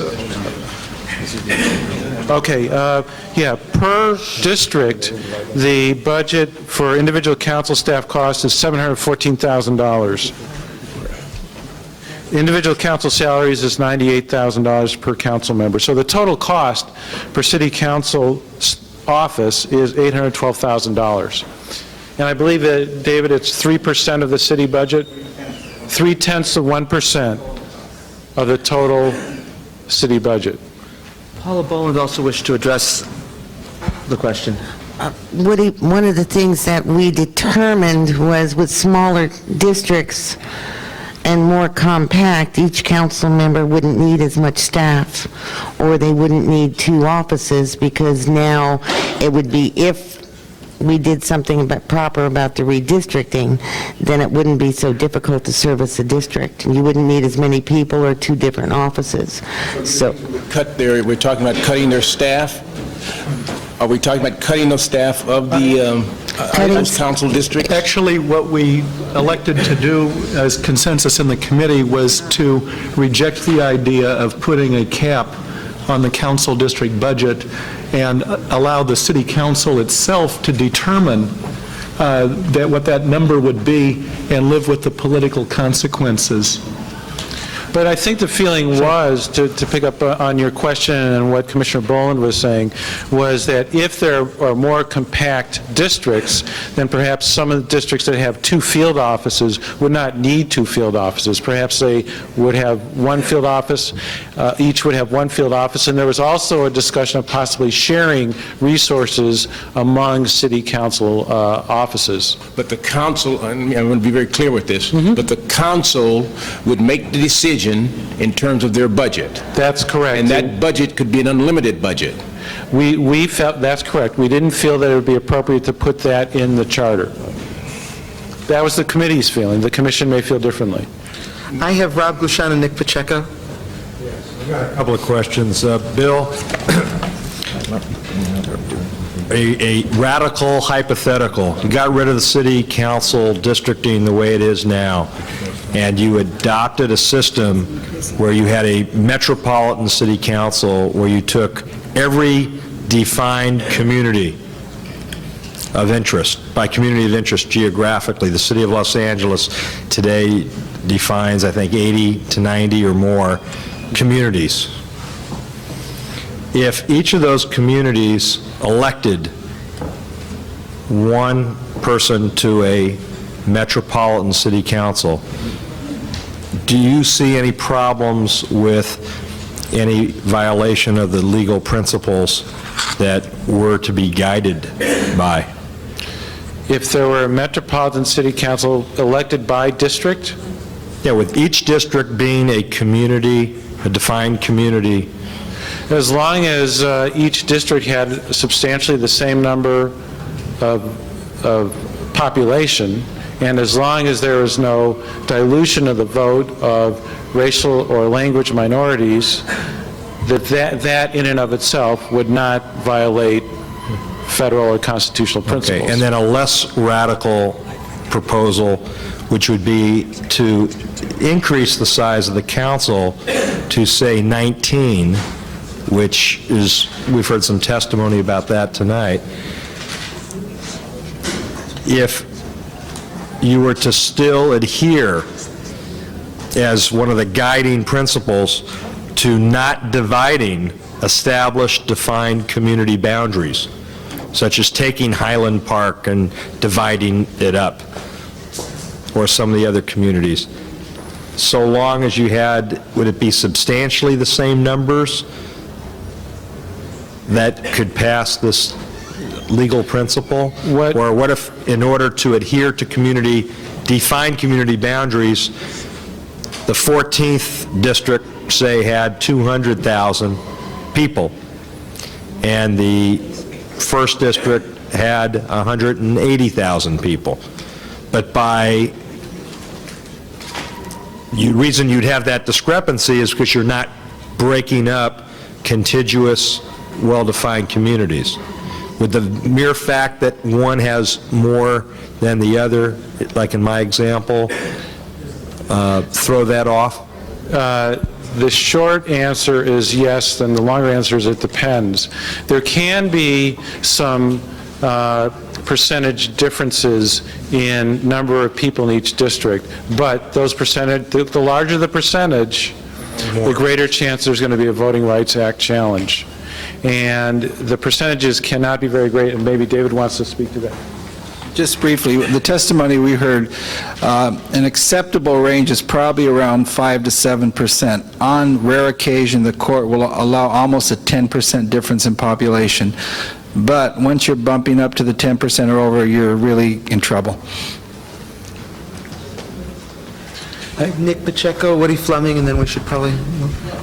Okay, first of all, if I understand the report correctly, none of the scenarios, no matter how large we expand this council in the report, raises the percentage of cost to more than 1%. I mean, the highest I saw it was 0.6 or 0.6%. Do I have that right, that none of these scenarios raise it beyond the 1% of our total budget? Correct. The budget right now is $4 billion. Okay, so we're talking about less than 1% no matter what we do. All right.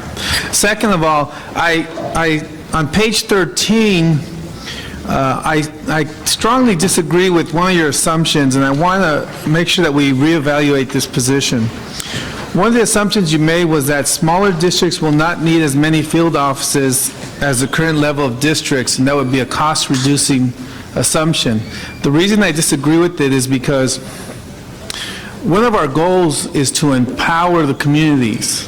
One of the results of empowering the communities is going to be more activism. So you may have a smaller district that's more active than the larger district was prior to these changes. A more active district is going to have more service needs, more service requests, and I think the actual cost will probably go up. I don't think it's going to be reduced because we have smaller districts. And I would hope, I mean, it would be my vision that we do have more activism, more requests for participation between the citizens and the elected representatives. So I don't agree with that assumption, and I agree with the conclusion that this is something that the council itself will have to decide and let the political process meet out its response. I would agree with you that in this sense, I think it's very difficult to predict how staff costs would be affected by a change in the number of city council districts. I think it probably would increase some, whether you'd need more than one field office. I guess it depends on how many districts there would be.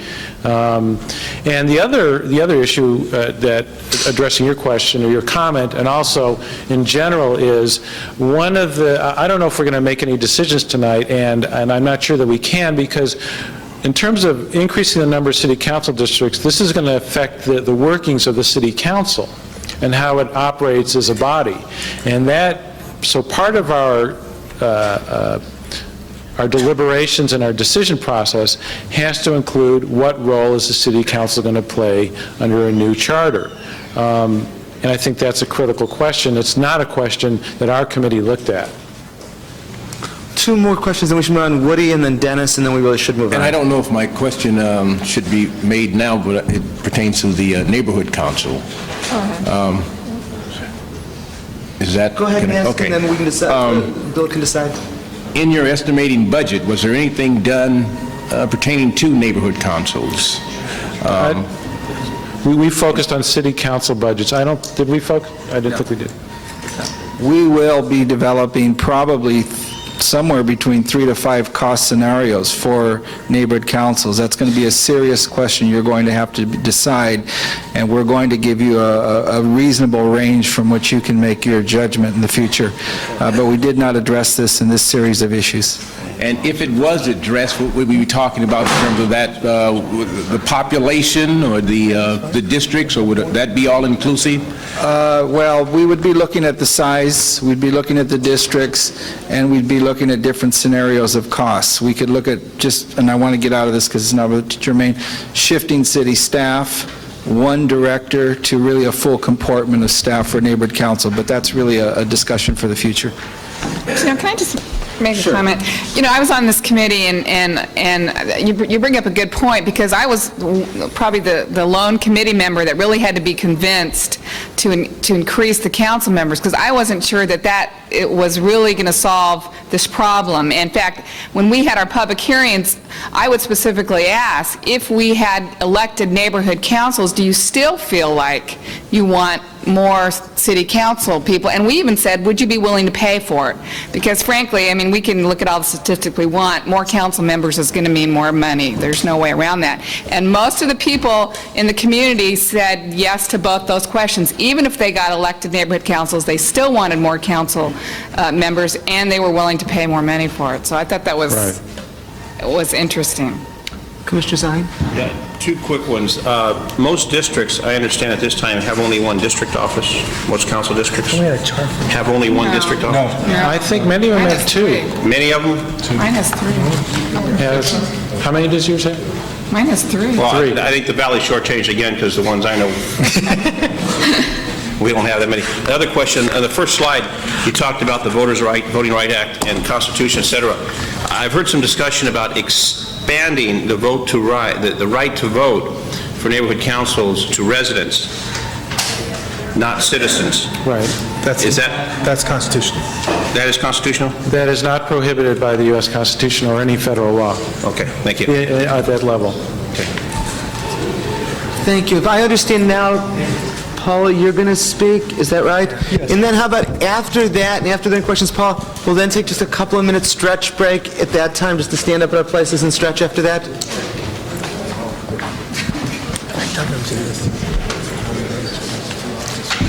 I'm going to discuss, members of the audience, I'm going to discuss boundaries. First of all, the issue in this area is the current system of the city council establishes their own criteria for drawing districts, and that's the reason that we've heard tonight and all over the city where we've gone about fragmented and gerrymandered districts. I believe that and the committee believes that the commission should identify and develop general criteria to determine the key factors in creating boundaries. And also, we felt that the commission should consider mandating specific criteria that council members and legislators down the road must abide by. So then it comes to, what are the questions? Do we maintain the same number of people for each district, or do we prohibit changing a boundary that would take a city council member out of his or her district? That's the way it is today. And that's why we have little fingers, and it was alluded to that fingers were drawn so that council members would not be redistricted out of their districts. And keeping in mind, in the state, when you have districting for assembly districts or senate districts, they don't care where the people live. They just draw the boundaries by the criteria, and that's not what we do in the city. So, we needed to look at a potential of objectives and criteria that we needed to follow. And when we were talking about communities of interest, again, tonight, and all over the city, we heard it, that people believe the council districts need to be communities of interest. We need to avoid splitting historic neighborhoods. We heard the other night how Westwood has 3 city council people, Van Nuys has 5, and it's that way all over the city. And people felt that historically, their neighborhood should not be split and not gerrymandered. We've also heard that we need to observe major geographic features such as mountains and freeways and major highways in order to keep a district intact, and that was kind of the illustration that the gentleman gave me earlier when he was talking about the 14th district.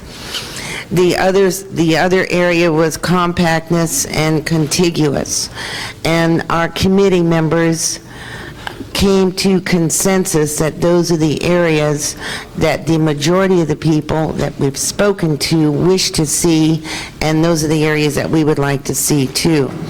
Now, there are charter alternatives, certainly.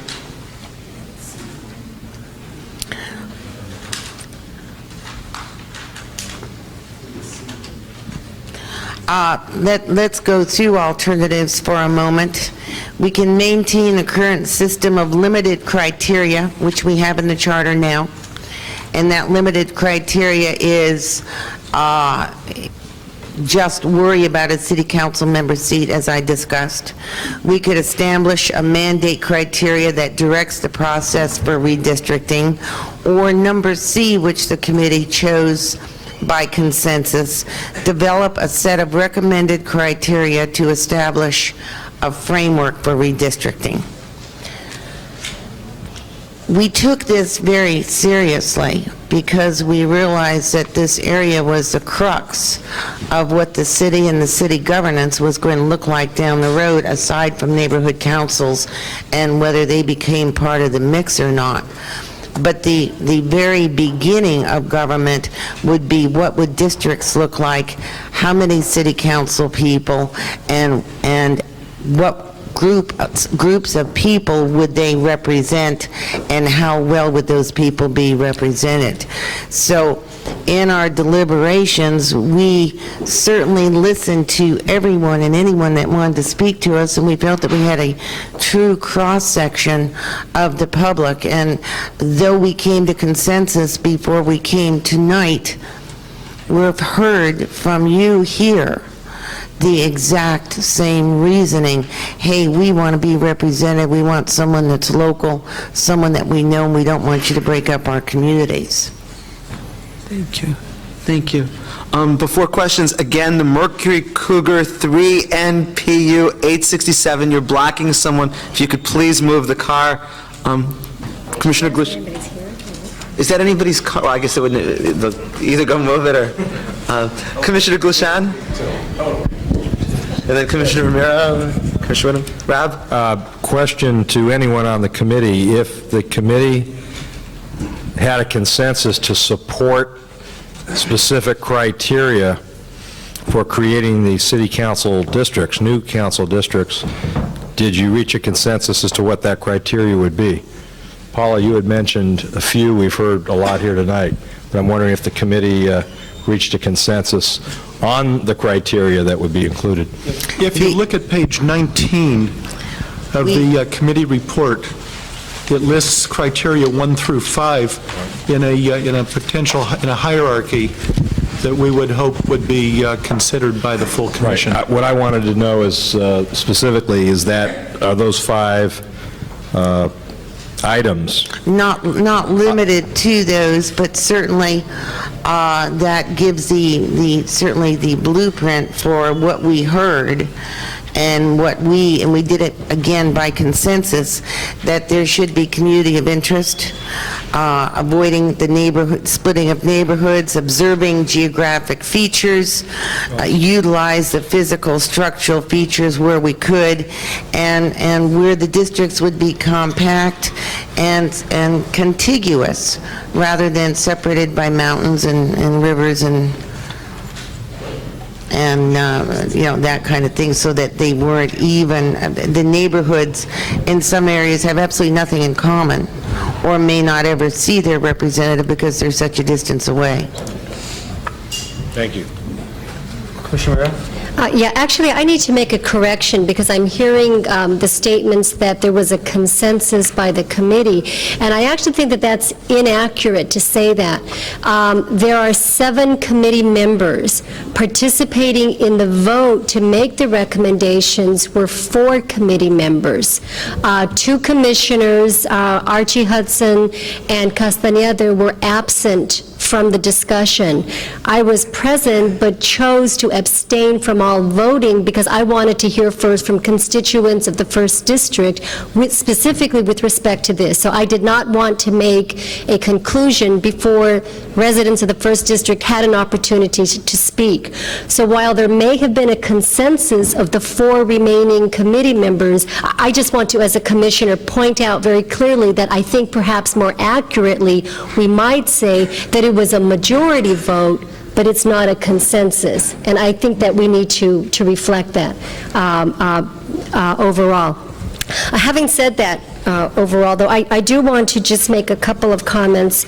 And actually, again, too, even though I didn't participate in the vote, there are many of the recommendations that I agree with, but it's still not a consensus. On the issue of the criteria for redistricting, the only thing that I think still concerns me, and I guess I'd like to have maybe a legal interpretation, is there's a lot of discussion about streamlining the charter. And criteria for redistricting is probably going to change over time. The Supreme Court is going to make different findings over time. I guess the question I would have is, do we want to, if we're trying to write a charter that perhaps is not going to fix and maybe hamper future councils from doing their work, is it wise for us at this point to even suggest criteria for redistricting based upon present-day rulings? Do we have to suggest criteria, or is it wise perhaps to not try to write that within the charter, but allow the flexibility within, I don't know, the admin or some other area to perhaps take up specific criteria? That would be the only question I would have, the concern that I may not want to support recommendation C is it wise for us, because we're going to be guided by federal law in particular regardless, is it wise for us to lock into a charter today criteria that we might find, depending upon the path that the Supreme Court takes, within 10, 20 years, has been potentially totally overthrown, including even the Voting Rights Act, God forbid, but that's a possibility. So that would just be the question, and maybe we could ask. Bennett and Bill want to address that, and then Chet. Let me just say briefly that was the reason, the very reason that you've mentioned that we rejected alternative B, to have mandatory criteria. These would be recommended criteria, which, if allowed, are criteria that we would want to see used in establishing boundaries for council districts. And we had actually a lot of deliberation about that. David, could you I think there's 2 important points that need to be made to Gloria's question, because she's right, and I think that's why the committee arrived at the decision it made. And here in the hearing from the testimony here in Pico Union, you've heard a lot of why we incorporated this. There is no language where a community can attempt to defend themselves in terms of compactness, continuity, historic, neighborhood. It's just open season on carving up districts, number one. So we thought it was good to provide guideposts. But I think to the core of your question, and I think this is the most important part of this series of recommendations that the committee arrived at, was the definition of community of interest. Los Angeles is at the forefront, probably in our global economy and world society, of the definitive change of those communities over time. Koreatown, Different communities are shifting, the integration of the San Fernando Valley. And you're absolutely right that in 30 to 50 years, some of these neighborhoods are going to go through either dramatic ethnic change, demographic change, renter home ownership change. So the idea of incorporating that was in fact to respond to your question and to allow some flexibility over what community of interest means over time, because it is a flexible definition, and I think the committee was trying to be sensitive to that. Thank you, Bill. Yeah, just to build on that, I think we were trying to build flexibility. When the committee discussed this, we were trying to build flexibility, and one of the things we were doing with this is what we have to do with the charter in general, is look to the future and look at the kind of city we want to have. And these 5 criteria, which would be recommended criteria for whoever we determine as the commissioner is going to do the redistricting, should follow. There was another point I wanted to make, but it's slipping my mind. Chet and Woody, and then how about a stretch break? I have a great affinity for these 5 criteria.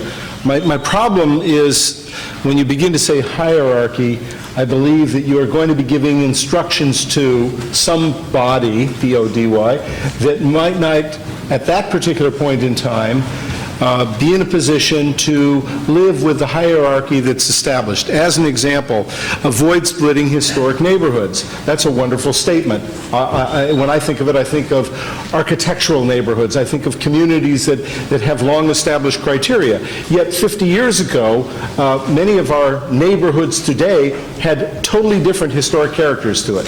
So when you move that so high on the hierarchy, I'm a little bit disturbed with it. Not enough to make I don't think it's a big deal, but I think I'd like to drop the hierarchy and say that these are the 5 criteria by which this body, whoever it is, might make decisions. I can't myself sit here and say that these are the criteria without, and I know this is another step, determining who's going to make those, who's going to do the redistricting. That I think is a very important element in here. I certainly could vote for these as the big picture, the big idea, but I would never want to tie it down until we make the decision. Is it the city council themselves? Is it the courts? Is it a commission, et cetera, et cetera? I also have a concern because I've heard so much about this number of 21 and 19 that I'm not sure whether you can meet this criteria in 19 or 21 districts.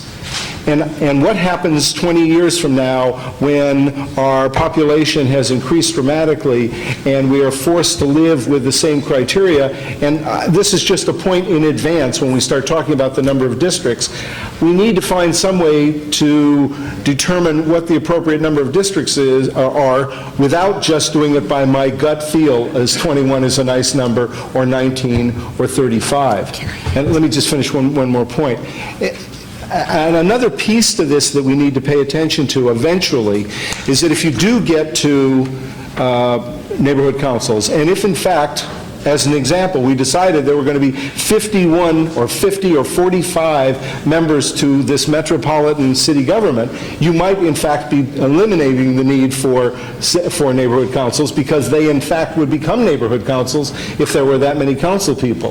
The opposite side to that coin is something that we need to face here, which really separates us from Philadelphia and New York and the rest of the communities, and that is by state law we may not have partisan politics. The larger you get a council, the bigger problem it is for them to organize, because they no longer can organize as parties, the loyal opposition, et cetera, et cetera. So I think that that's just a piece that needs to be plugged into our own computers as we make the decisions on this. But I would say that I think that the committee has done a really fine job in kind of focusing in on those criteria, and I applaud you for it, and I think that you've made it rather easy for us to make some very difficult decisions. Woody, Nick, Lori, and Paul have all asked to speak to this. Could we agree after these 4 individuals speak that at that point... I just wanted to answer him. I didn't know if he had a question, wanted Though I think others also questions want to do that. answered. So let me, if that's okay, just take it in the order, because I think everyone would want to speak to this. We'll go through these 4 speakers, and then we'll take our break real briefly. Woody? Yeah, page 24, you talked about the who, not so much as who, but you're going to establish an independent commission in terms of to develop these boundaries. And but you didn't say who was going to pick this commission. And I think you alluded to that. But I think that's very important.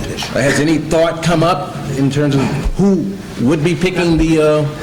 That's going to come up later in our report here. Is it okay if we defer that answer No for a few problem minutes? with that. And the other thing, I go back to it again, I don't know if it's out of order, but the community, the neighborhood council, and I think Mr. Diaz, I'm very concerned about that in terms of the strengthening or expanding of the council districts. And I would hope that piece be to us as soon as possible in terms of making any kind of decision about how we're going to expand or not expand those council districts in terms of numbers.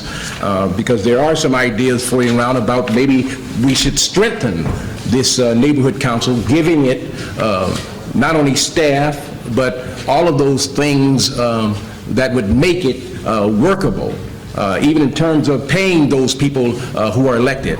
And so I think it's going to be very important that we have that piece as soon as possible to be able to make a sound decision. You're right about the critical nature of that, but we will be addressing that in front of the full commission in about 2 months. The committee will be presenting that issue comprehensively. In my district. Commissioner Pacheco?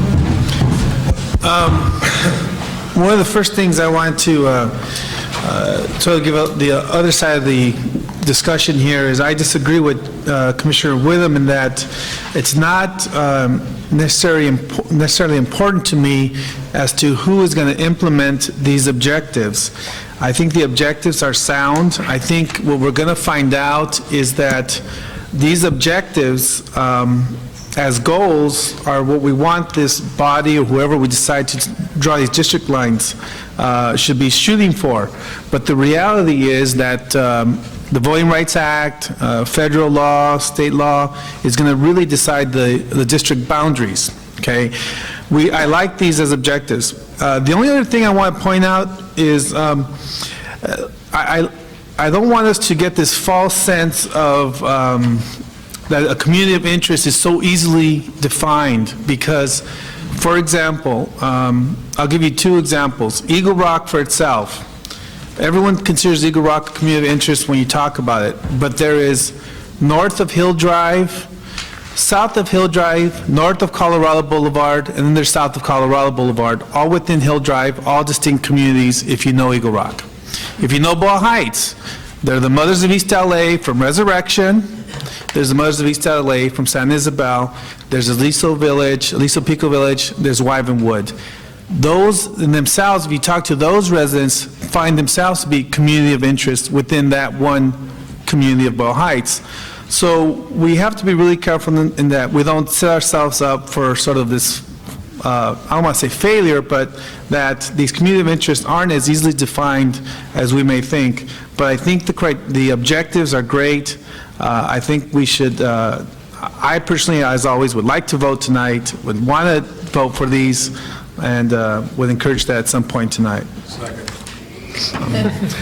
Commissioner Romero? And actually, I'm going to object that this is a limited list of redistricting objectives. And as I look at the charter alternative to support C, as I read it, and I hope fellow commissioners read it, it's only to develop a set of recommended criteria, but I wouldn't put the arrow up to say 1 through 5 are the recommended criteria. I don't see a line that ties it in. If it were to say that 1 through 5 are the recommended criteria, I would ask everybody, turn back to page 1. What is missing on page 19 in terms of objectives for redistricting, you go right back to it, the Voting Rights Act, Section 2. I mean, as I look at 1 through 5, there is nothing in 1 through 5 that specifically highlights the Voting Rights Act, and that still is the law of the land. That's federal. We could have a compact and contiguous district, we could have a community of interest, we could avoid all these issues and still end up in court tomorrow morning by saying that we've engaged in minority vote dilution. So to me, as I look at page 19, I would urge us, don't rush into this. If we want to develop a set of recommended criteria, which I'm not so quite sure we should do in a streamlined charter, but even if we do, I would certainly urge us not to say that 1 through 5 is the hierarchy, because I guarantee you, you're going to end up in court tomorrow morning. And the purpose of writing a charter, I hope, is so that we can have something good and sound and efficient government, but that we don't end up being sued tomorrow morning because we've left out the Voting Rights Act, and that's what we started the report with.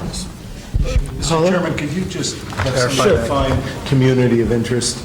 I mean, that's a term that the committee has used, and I'd like to know how they're using it. If there's someone on the committee who'd like to respond to, Paul and Bill wanted to speak before, and then if somebody wants to speak community of interest, and then we really should just take a moment.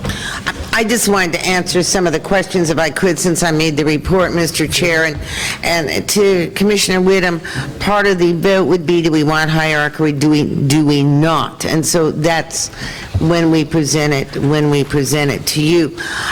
To best describe community of interest and what we've heard everywhere we went, the gentleman that spoke earlier and said, let me tell you, these are neighborhoods that do things together, that know one another, that people feel in general the same, and keeping in mind a city, a good city has every spectrum of the population possible. So it doesn't mean all rich, all poor, all minority, all this, all that, or the other. It means people with like interests. It's what it meant to me, and I felt meant to a great deal of the members. The other thing, Chet, is we never, until we came for the vote and until we had our four-person vote last week to expand our opinion to expand, we haven't sat down, because it's going to take a great deal of time and money to sit down and look at the districting process and kind of thumbnail out what would districts look like, what would happen with population.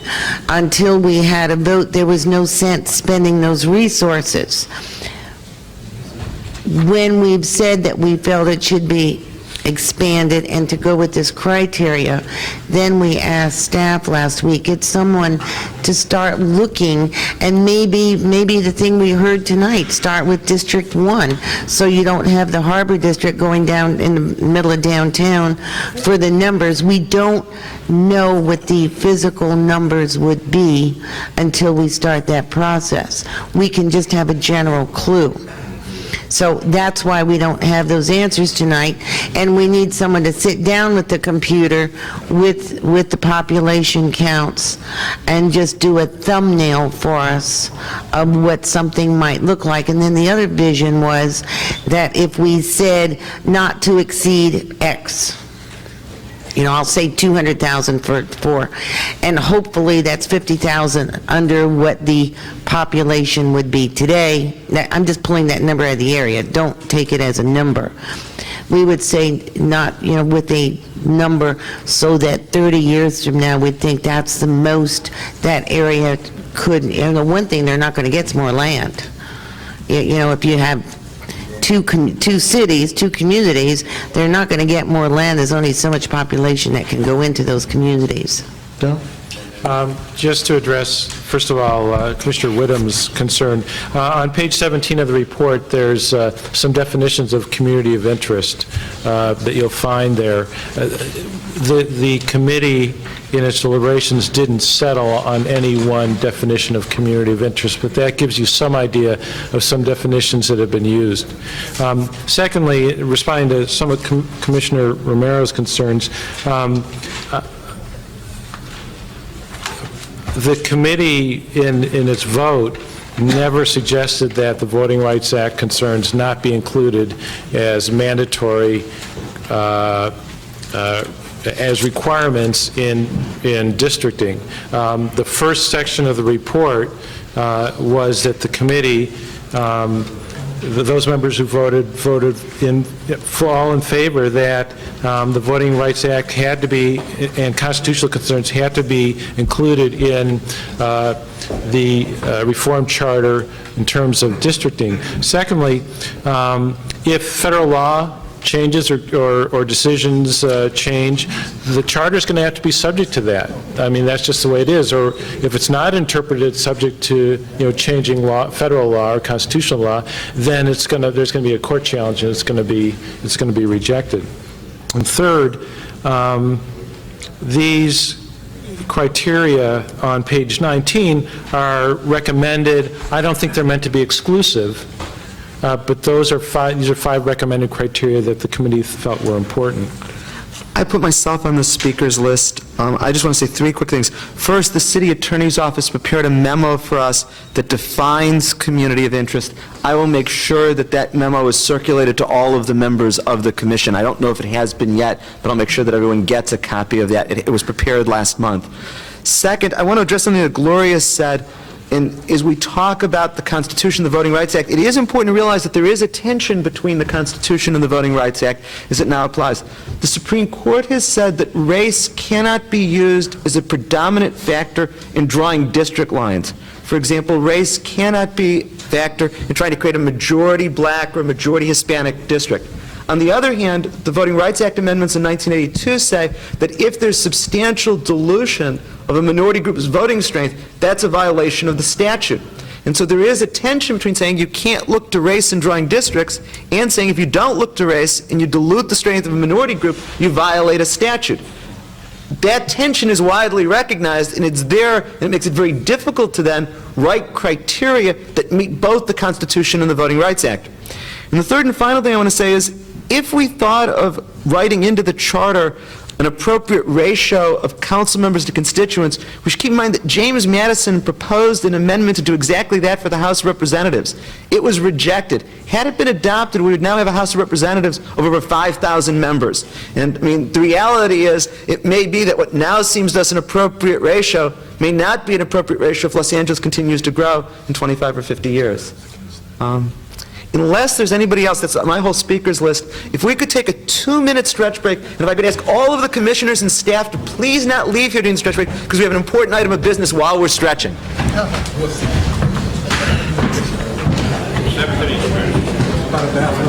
Linda? Hold on. No, don't leave. Tomorrow is Jeffrey Garfield's birthday, and we have a cake for him.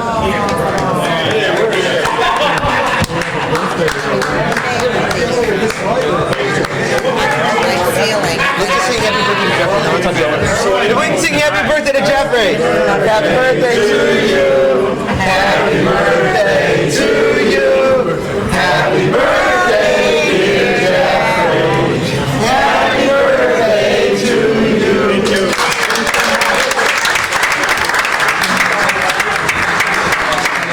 Yeah. I think that's true. I want you to get some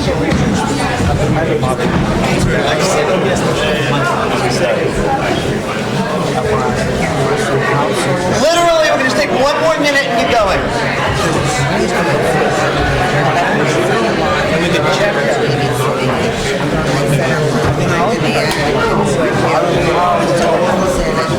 at least we have one area. Can you give me something like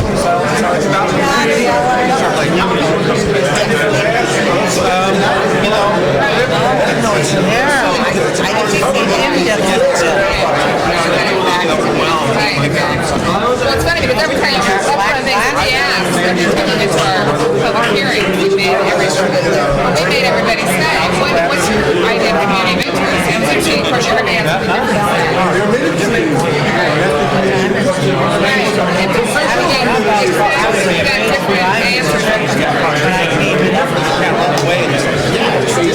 What is it outside now? But I think it was down.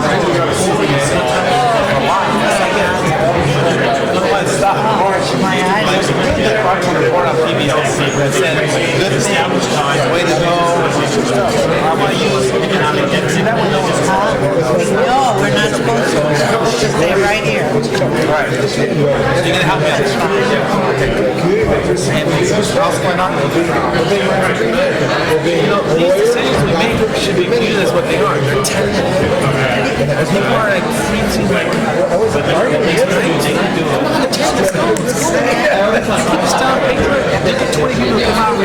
I'm saying we haven't decided. No one's going to do it.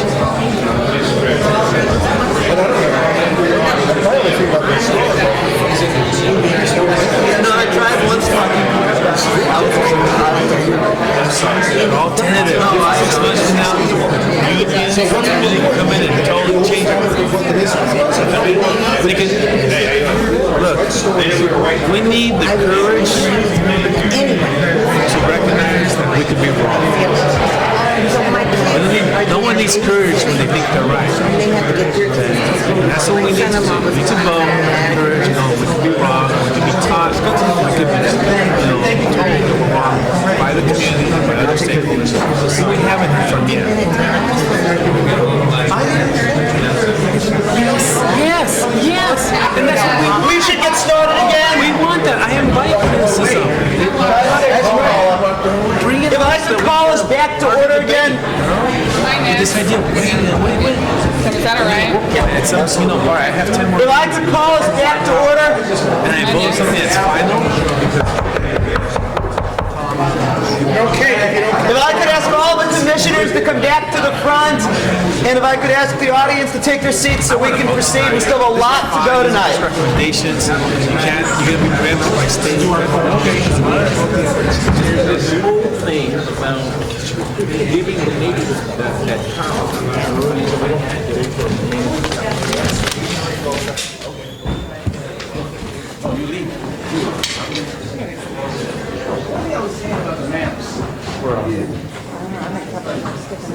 Only Paula. We have business we got to do tonight. Paula had an emergency, right, that she came at all tonight. Okay, if I could ask the commissioners to come forward, if I could ask everyone else to take their...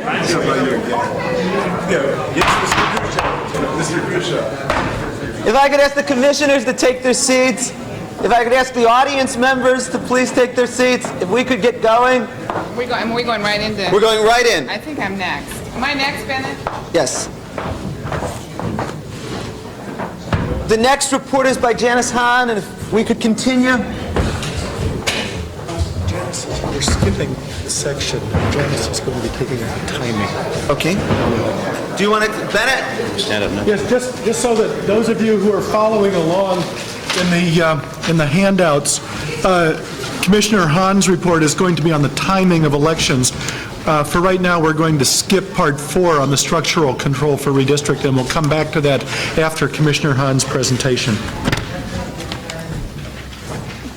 You ready for me? Thank you, please. Okay. For all the members of the audience who are still here, who are from this district, I want to just add my bit of thanks for having you host us here tonight. It's a real joy to come out into your community and hear what you have to say about charter reform, which is why we're doing this and why the Elected Commission feels particularly charged with making sure we represent what the people want in charter reform. It's late. Now you all are going to be on a sugar high up there, but I'm going to try to go over this very briefly. You all have in your packet a detailed report that staff has done on the timing of the elections. Obviously, when this committee began studying the timing of elections, we were all concerned with, I think, what everybody has mentioned tonight, and that's just a real lack of participation by most citizens, by most residents in the city of Los Angeles in a lot of our activities, elections being one of them. The voter turnout is dismal at best. In the last general election in the city in June of 1997, only 11% of the registered voters determined the outcome of the election. We think that was pretty pathetic. So we were trying to figure out, is there something about the way our elections are timed that either inhibits or helps voter participation? I think a lot of us, when we began studying this, thought, maybe if we thought about consolidating elections, our city elections, with state and federal elections, It would increase voter turnout, because obviously those elections have a higher voter turnout in the city, and our municipal elections have a significant voter drop-off. So those were kind of the issues we were dealing with. We also thought maybe it would be easier for people to vote if we time the elections to coincide with state and federal elections. Gee, they're already out there voting. Why don't we just add the city ballot along with that, and maybe that would increase voter participation. But as you can see, there's a lot of problems associated with that. Basically, if you go with consolidation of elections with the county, there's really two ways to do it. Either you consolidate and the county basically runs the election. The city candidates file with the city clerk, but all that information is passed on to the county, and then it becomes, it goes on the count. With the county runs the elections, they run the polling places, they run the election inspectors, all the staff the county provides. The problem being that the Board of Supervisors has to reject or approve any request that comes from a municipality, a school district, any kind of initiative that goes on the ballot. The Board of Supervisors is the governing body that decides to accept or reject anybody else's proposal or election on their ballot. And it's historically, particularly in primary elections, the Board of Supervisors has always rejected that. In fact, they've basically said no consolidation of primary elections. There's no room on their ballot. They don't have time or money to put anybody else's candidates or elections on their ballot. That's why a lot of the smaller cities hold their own elections. A lot of the small school districts have to hold special elections, because basically the county doesn't want to include them in their elections. So that's sort of not a good idea. The other way to go with the county is cooperation. And you basically you do it together. You share resources, you share polling places, you share the ballot, but the city has to, pardon my voice, I was out marching in the rain this morning with the Reverend Jesse Jackson, all the way from the Coliseum to downtown LA. I was marching for charter reform. I think everybody else was marching for justice, but yeah, really, same thing. But the problem with that is the city has to provide their own election workers, and with a greater turnout in a county election or a state or federal election, you would then increase the amount of cost actually and workers that the city would have to provide.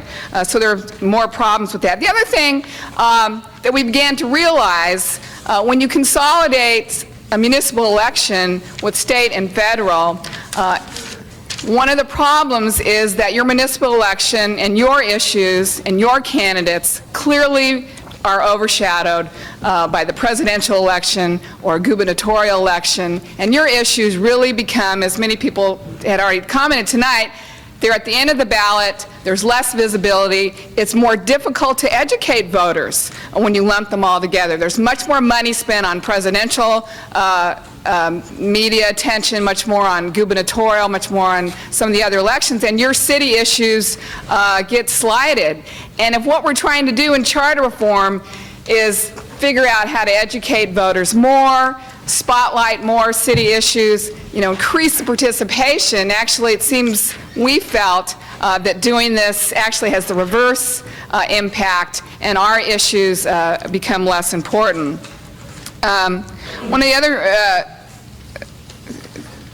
let's see what else. The other thing that has been mentioned slightly, but obviously a consolidated approach clearly would damage, our nonpartisan flavor here in the city of Los Angeles. If you lump our elections with state and federal elections, then it becomes more partisan.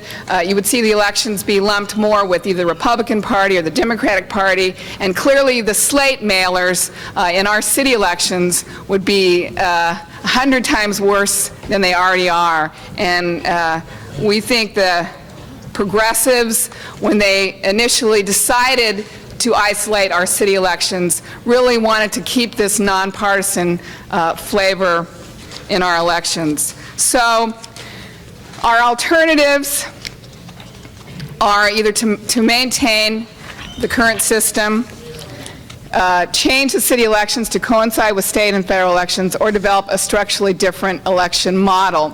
We also talked about, under C, the idea of a two-day vote, an all-day Friday, an all-day Saturday, a Friday, Monday, something where you gave people a whole extra day to vote, or the vote by mail. We actually heard some testimony on particularly Portland, Oregon, I guess. There's scholars from all over that go and study their elections.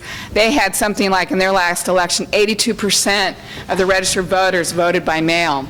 And apparently it certainly decreases the cost of an election for vote by mail. But our recommendation, based on what I've told you tonight, is we voted to keep the city elections the same.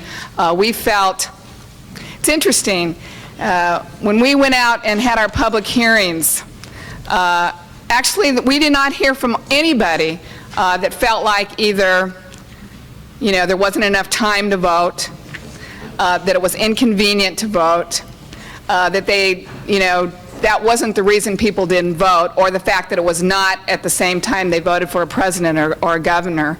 What we've been hearing, people don't vote because they think it doesn't count. They think it doesn't matter.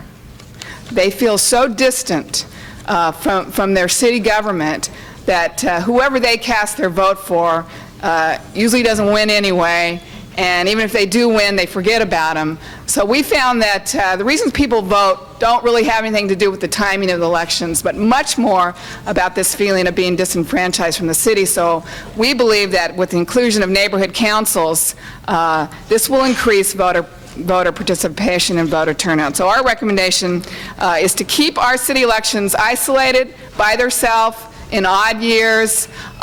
We think people will be more educated that way, and our city issues will have more spotlight. And we rejected the idea of a two-day election or vote by mail. Bill Weinberger, and then Dennis Zine. Thank you, Janice, for your wonderful report. I think, David, correct me if I'm wrong, but the original charter had elections on even years, and then it was changed to odd years to increase voter turnout, right? Right. That's correct. So before we start tinkering and thinking we're going to increase voter turnout by changing it back to even years, we need to see that it was changed to odd years to do the same thing, because in even years there was a problem with voter turnout. So there, what I get from that is there's some fundamental problem in getting voters to turn out for local elections, and that perhaps we have to tackle that problem in other ways to make them feel that their vote counts, get them more involved in city government, get them to feel that the city government does represent them. Dennis, and Gloria, and then Chet. A question on vote by mail. Was there any move to strengthen that, to assist in, since it's inconvenient for some people and they don't think their vote counts, to emphasize the vote by mail? We didn't really discuss that. I mean, I certainly think that's an option. I don't know if that's a charter issue necessarily, but I think, in an effort to increase voter participation and convenience, I think that's something that ought to be made easier for people. I still think there's a lot of people in this city that think you really have to be out of the city, or you have to have a doctor's note to vote by mail. And I think a lot of people don't realize that it's available to anybody.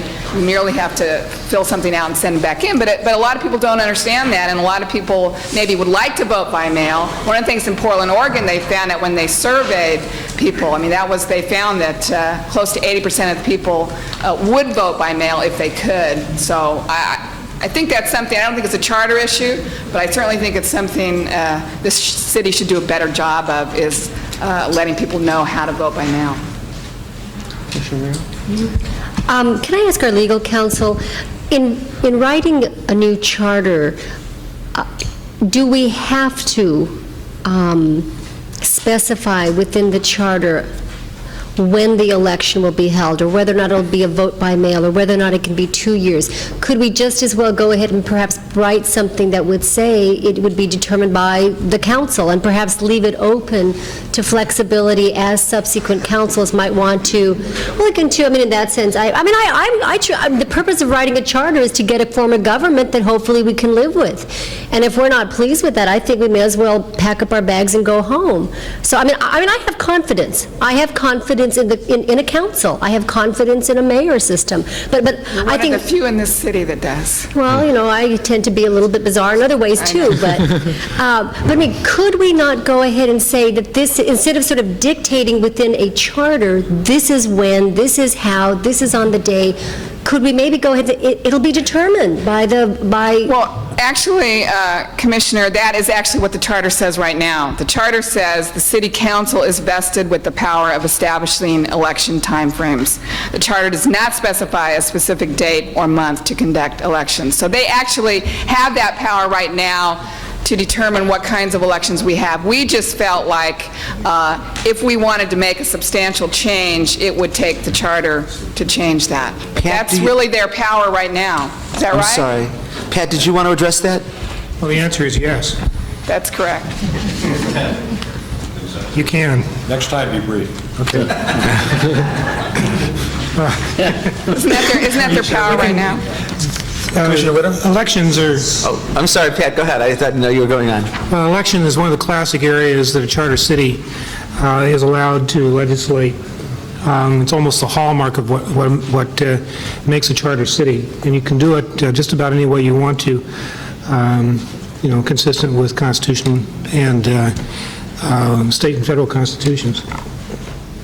Thank you. Commissioner Whittam? I would completely support the committee's position in not making any major changes for a couple of different reasons. One, primarily because the cost of the educational process, the cost of trying to bring your viewpoint to the public is most difficult, as all of us who ran for office know. When you tie it to a national or gubernatorial election, the process of merely, whether it's public funds or private funds, buying time, airtime, is difficult. On top of which, the media itself is so fascinated with and so involved with national and state issues that there would be very little time for those of us that would be running as we did before, or the public, to have an opportunity to present themselves. I do think, however, the other side of the coin is that I believe that we should include it in the charter when the election shall occur. Whether they've been there before or not, I think that that is certainly a very simple thing to do, and that it establishes the parameters by which all of us have to live. And I don't believe that that should be, and this is not because I think the city council or anybody else would do anything wrong, it just seems to me that's one of the basic things that you put into a charter, is the length of term of office and the election period. So I would, even though, and I'm surprised, I got to go back and look at the charter, I didn't realize it wasn't there. I think I would add that piece to it, but I would be in favor of the committee's report. Can I call the question? Can we call the question on this issue? There's no motion on the floor, so. There's no motion before us. But you're right. I just want to respond. I actually had that in my report, but I was trying to be brief. But one of the other things that our committee's, not only it's participation by people that want to run for office, and I think it's very difficult to run for office in this city. I mean, there's a lot of things I'd like to see change. I'd like to see the signature limit change. I think it's ridiculous having 500 signatures when you can run for a governor and have 40 signatures. Anyway, that's another issue. But you're right, it'd be much more difficult for a person to run for a city office if we lumped it together with a state or federal office, because the target amount of voters would increase and it would be much more difficult. That's something we thought about. Commissioner Glishan? Yes, I don't know whether the committee heard this complaint or not, but I have heard it, and I just want to communicate it to everybody here on the commission. And that is, when you have a presidential election year, which also includes an election for United States Senate and Congress and right down the line, the very reasons that we would not necessarily want to consolidate with a national or state election. By the time the commercials and the mail has hit you in November, those who do participate in the process, The very people that do go to the polls to vote many express the concern that, you know what, they're so happy that Election Day in November is there. For them to then get hit really less than 2 months later with requests to go to community meetings for those running for city council and city attorney and mayor and start focusing on city propositions is a lot to ask of those who are the most civic-minded. For those that are not so inclined, it is enough to say, don't even bother me. I've already been bombarded. I already voted for president. And now there's another election? I mean, most people just they don't get it. They will ask you if you want. Those of us that are in that position of running for citywide office after a national election, you'll get hit with it. I'm wondering, did the committee hear that from anyone? Does that strike a responsive chord with anyone? I mean, I hear that. I don't know if we heard it specifically. I hear that a lot. That's what I hear from my neighbors, exactly what you just said. And yet, again, some of these other compelling reasons. Yep. See, I wouldn't, since it's not in the charter, maybe that's the issue Chet brought up, whether... You know, one of the things we did talk about, we didn't come to consensus on, but one of the things was, you know, the significant drop-off between the primary election and then our runoffs in June. And part of that is a lot what you're saying. Gee, you know, they all went out, 11% of them, or you know, went out in April, and then, you know, you can't get anybody back in June for that same reason. They're like, gee, isn't the election over? Didn't you win? Didn't we already vote? One of the things we talked about, we didn't delve into, maybe the full commission would like to, was possibly shortening the time between the primary and the runoff to sort of just keep that momentum. Everybody's seen the candidates, they've gotten their mail, they pretty much know, they've been to the community forums. Should we just make that runoff a quicker period of time to not delusion? But there's a lot of pros and cons with that. I guess the food for thought in what I'm saying, and I don't know how everybody feels about it, is if we want to put something in the charter to establish the timing of the elections for city offices, perhaps some consideration should be given to have the primary election maybe in September or October with a runoff in November. At least you'd be giving the voters in the city of Los Angeles a 9-month break between a November presidential, senatorial, congressional election and the city elections. Commissioner Weinberger, and then we should probably, Commissioner Pacheco, and then we should probably go on and hear the rest of the report from this committee. Bill? I just wanted to respond to Commissioner Glushon's question. We did hear some of the concerns, but sort of from another perspective. In the Watts hearing we had, a lot of the leaders of community organizations and organizers said that they were actually for consolidating local elections with municipal elections with federal and state and county, because they said it's easier to get the resources for their groups to organize when there are more elections going on. You'd think that it would be easier when there weren't other elections, but what some of them said was it's easier to get people involved and active and participate in organizing when there is consolidation. And I think maybe one of the reasons it's harder when they're not consolidated is because people are tired after the federal, state, and county elections are over. Nick? As I understand, our recommendation would be to leave the charter with the flexibility to address these issues through council action. Is that right? Yes, that's our recommendation. So that we wouldn't be basically inhibiting a thoughtful and intelligent choice by the council at some point? No. Okay, then I have faith that at some point they may consider these options. Thank you so much. That's great. The last part, as I understand it, of the committee's report, Bennett is going to present. Yes. I'm going to be, let's see, did I bring the wrong piece of paper here? On the structural control of redistricting, in other words, who decides what the district boundaries should be, and the issue of incumbency and redistricting. And I have to say, while I'm here before my fellow commissioners and the public that's left and anyone who's watching on Channel 35, I guess, that this has been a clinic for me in how complicated the charter is. because I read Section 6 of the city charter, and it said that when we do redistricting, that we can't redistrict anyone, we can't do it in such a way as to remove a member of the city council from office. And I took that to mean, because of my experience in looking at the maps of the city council with all of the strange lines and the starfish-shaped districts, I took that to mean that you couldn't draw a district that didn't include the residence of the seated council member. When I mentioned that to the city clerk, to Mike Carey, he had said, actually, I have interpreted the charter just the opposite of what it means. And that I confirmed that with the city attorney's office. And what it means is basically that the recommendation that we were going to make, that council districts can be drawn so as to be compact and contiguous and keep communities together and so on. They can be drawn and not have to have those little peninsulas that include the incumbent's house. Already, that's the current language. So I realized that that wasn't the problem. I think we need to be clearer in the charter. I think the language needs to be clearer than what it is. But basically, we need to just leave the charter alone, was the consensus of the committee, although it's different than what it actually says on the report. So what the problem really is who is writing or who is drafting the council district boundaries? Who is drawing the boundaries? And it's members of the council who are drawing the boundaries for themselves. And it seems to me it would be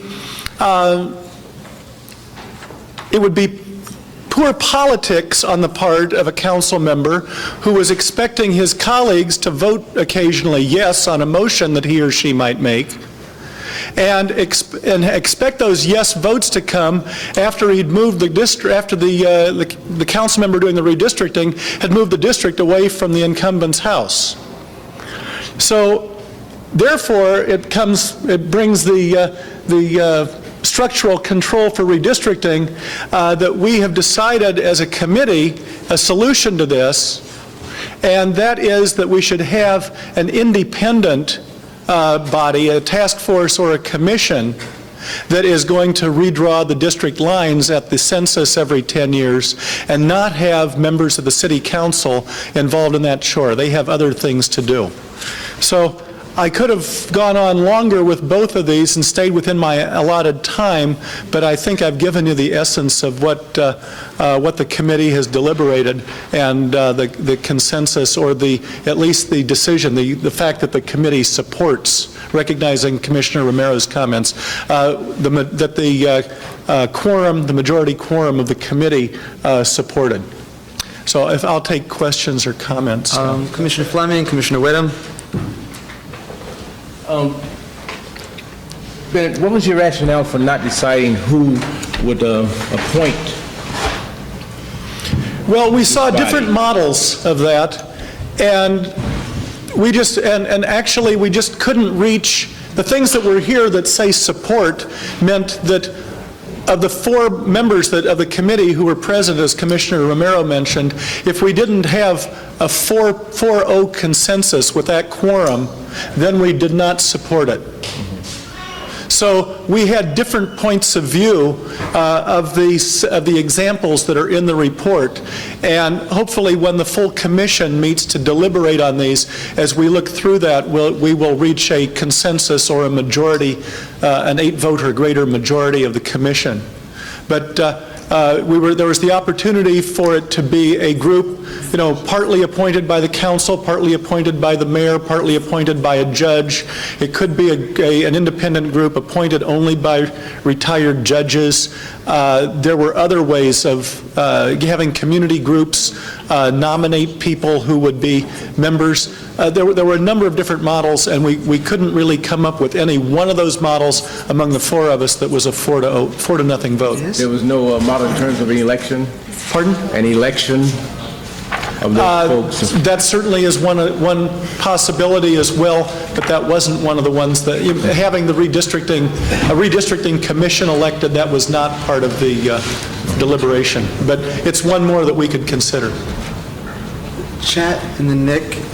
I come to the same conclusion you do, but I'm having a lot of trouble, Bennett, with that first explanation about how, and maybe I just need some clarity for myself, for my own personal needs, that how, as I understand it, you cannot district out a council person, and yet you're saying that the city attorney and the city clerk are viewing that exactly the opposite. I'm sorry, I don't understand. What it Sure, it's me. What it says is that if there is a council member, say the councilman of District 16, who lives square in the middle of his district, and we go through reapportionment, and the district is moved over, so the council member now lives a mile away from the new district. Under the charter, as it's been explained to me by both the city clerk and the city attorney, that council member continues, although living outside the district, to finish his term. Oh, yeah. And as a matter of fact, that council member then has the right, if not termed out under term limits, to run again. However, before being sworn in for a second term, he'd need to move into the district. That's the way it's being interpreted. That's the interpretation of the current charter as it's been explained to me, which I have to tell you was a big surprise to me. Well, it is to me. That's why I'm Pat, would you want to speak to that? Well, Mr. Kaiser is correct. That is what we advised. I can certainly see in looking at the language that there are two possible interpretations, but it's easy to understand why there could be confusion over it. However, for those of you that want to read it, it's in section 6.2a, the fourth full paragraph. And what it says is that there's no change in the boundary or location of any district by redistricting will operate to abolish or terminate the term of office of any member of the council. It doesn't say you can't do it, you can't redistrict. It doesn't tell you it can't do that. It just says that if you do it, it doesn't terminate his term or abolish his office. He still remains, he or she remains the council person from that district until the end of the term, until the end of their term. And if they want to be the council person from that district again, then they're going to have to move. Nick? If they're not termed out. Okay, when I reviewed the report, considering there are term limits, I found that it was not difficult for me to agree with the initial report that the council person did not have to move in prior to regaining their seat for that second term. I even take it one step further in that because of term limits, it seemed kind of unnecessary to require them to move into a district in which the citizens already elected the person when they lived outside for one more term, considering we're only talking about 4 years. I understand that this had a major significance when there were no term limits because someone could literally live outside their district indefinitely.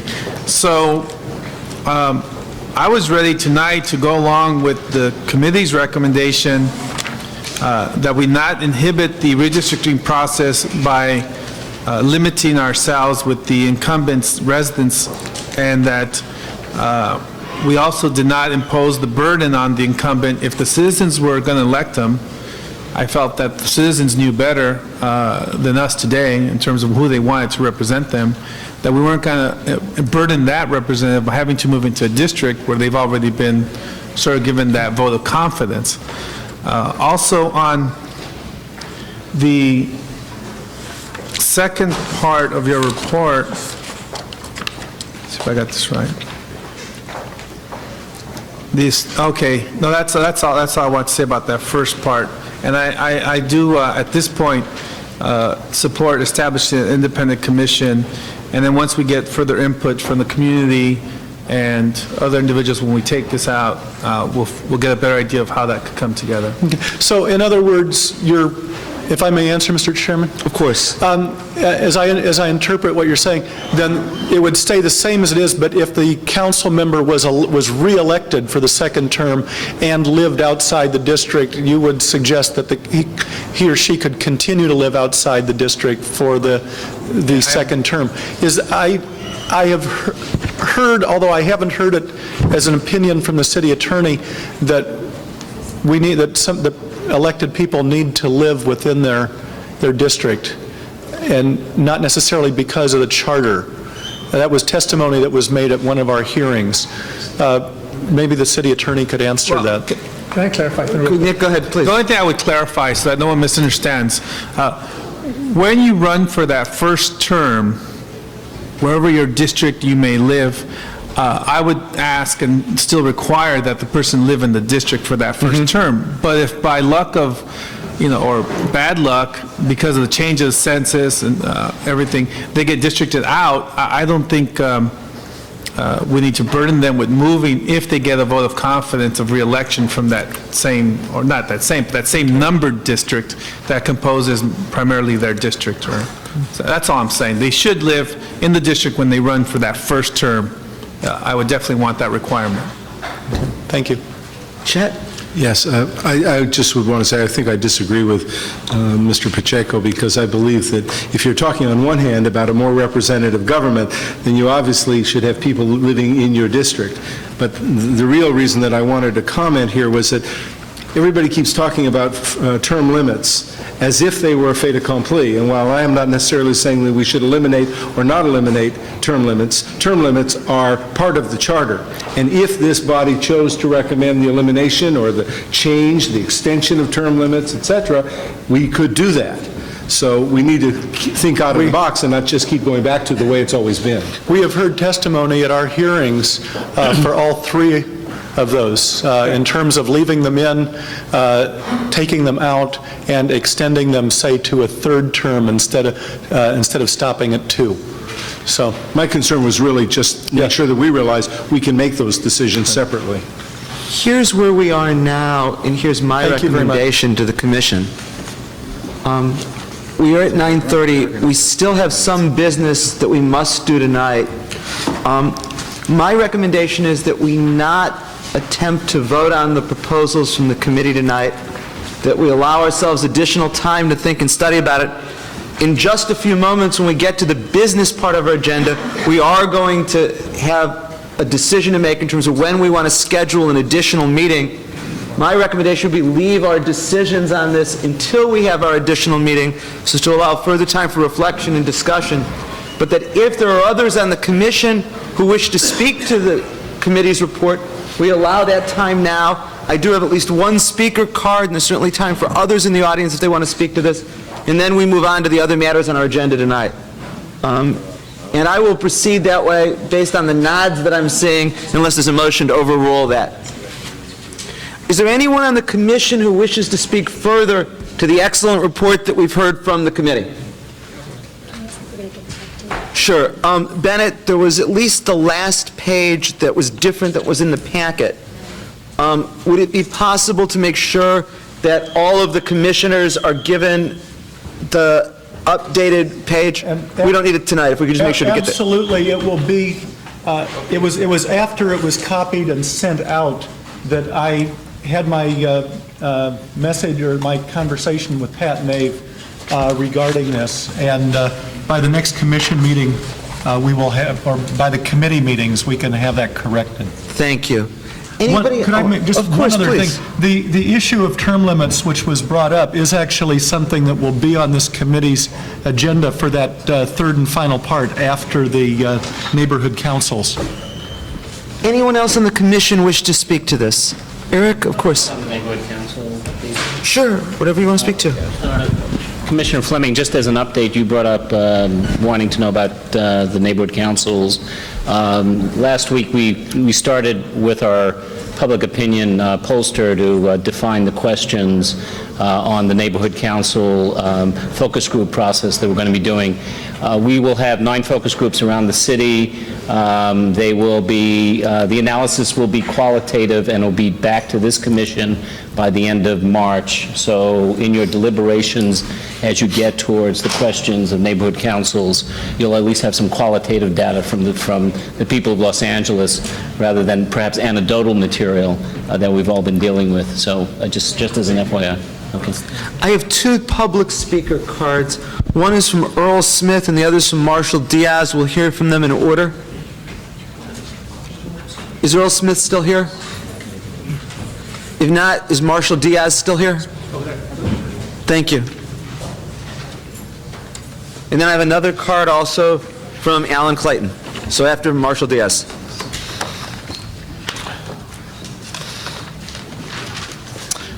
Thank you again for allowing me the time to speak before the commission.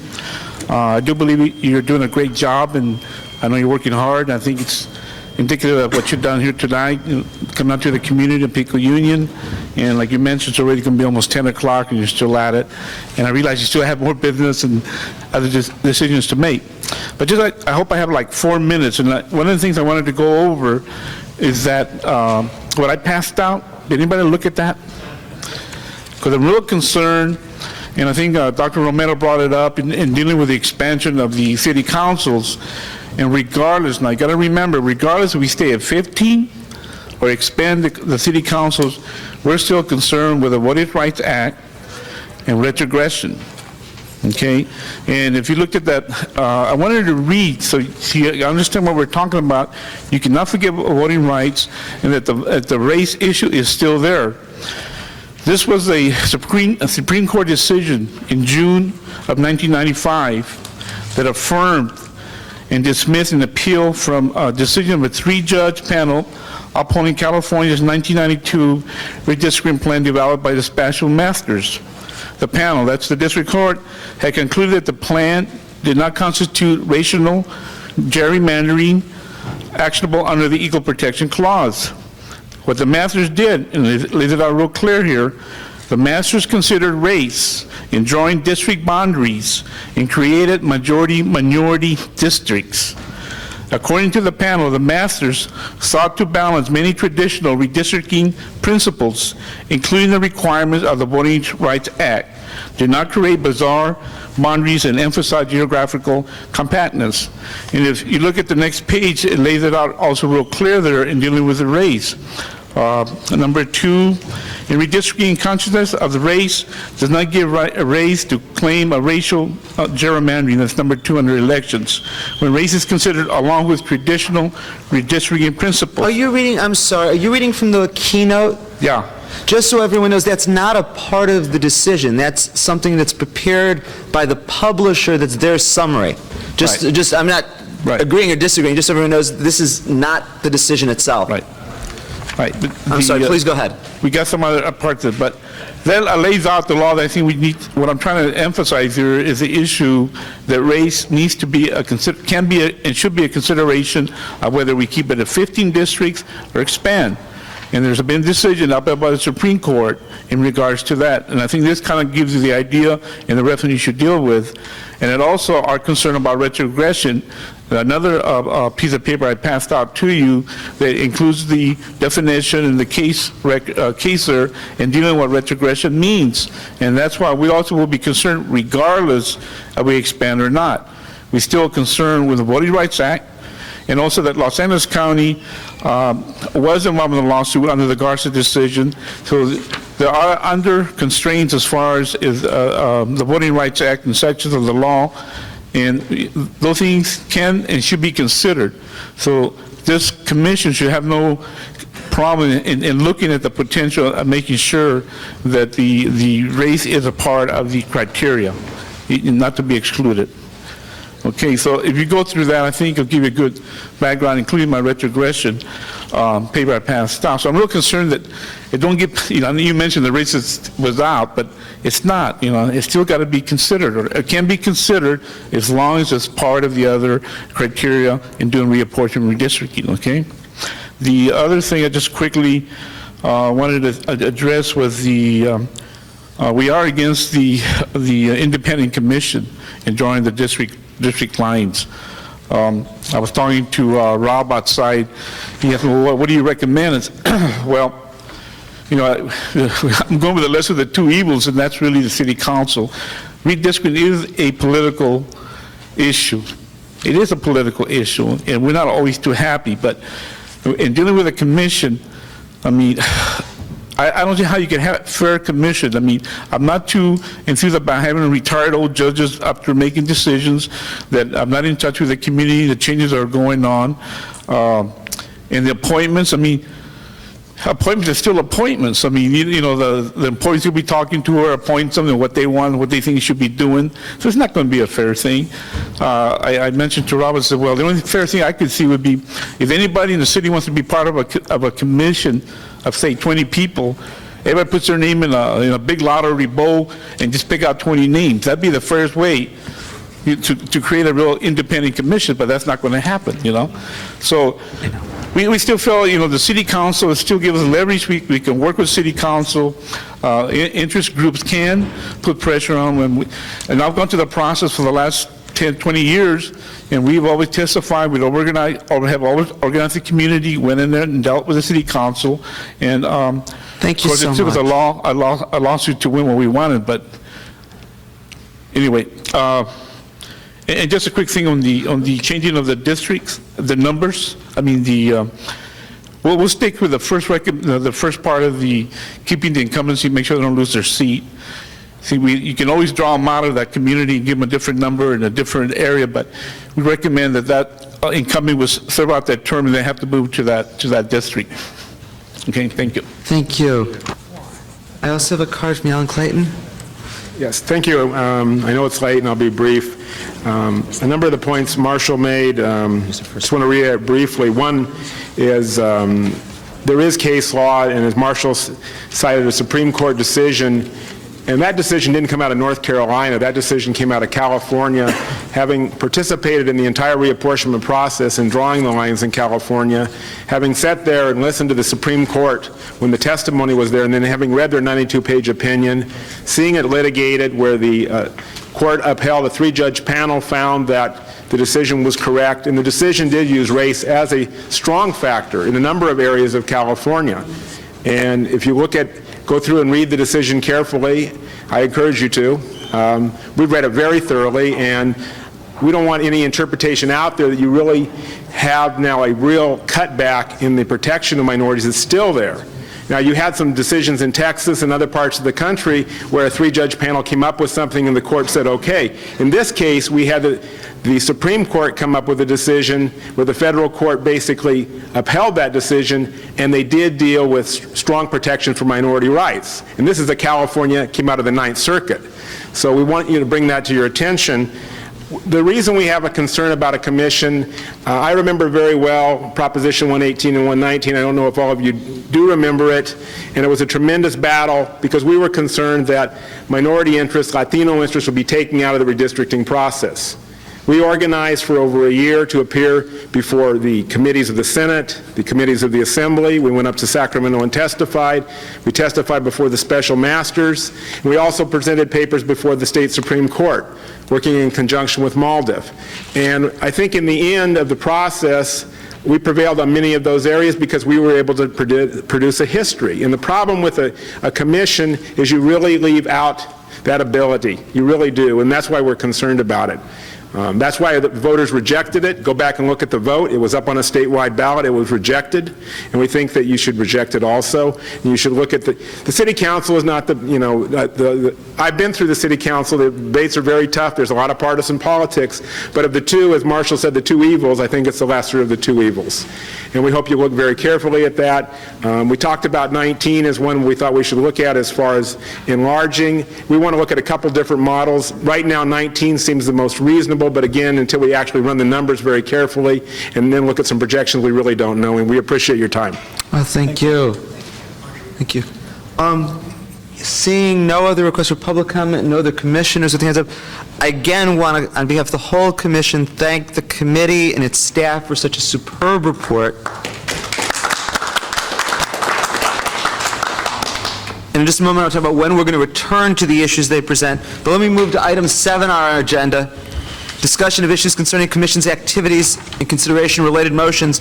There are 2 important business items we need to deal with tonight. First, there is the consideration of the motion for the approval of the proposal for conference committee with the appointed commission.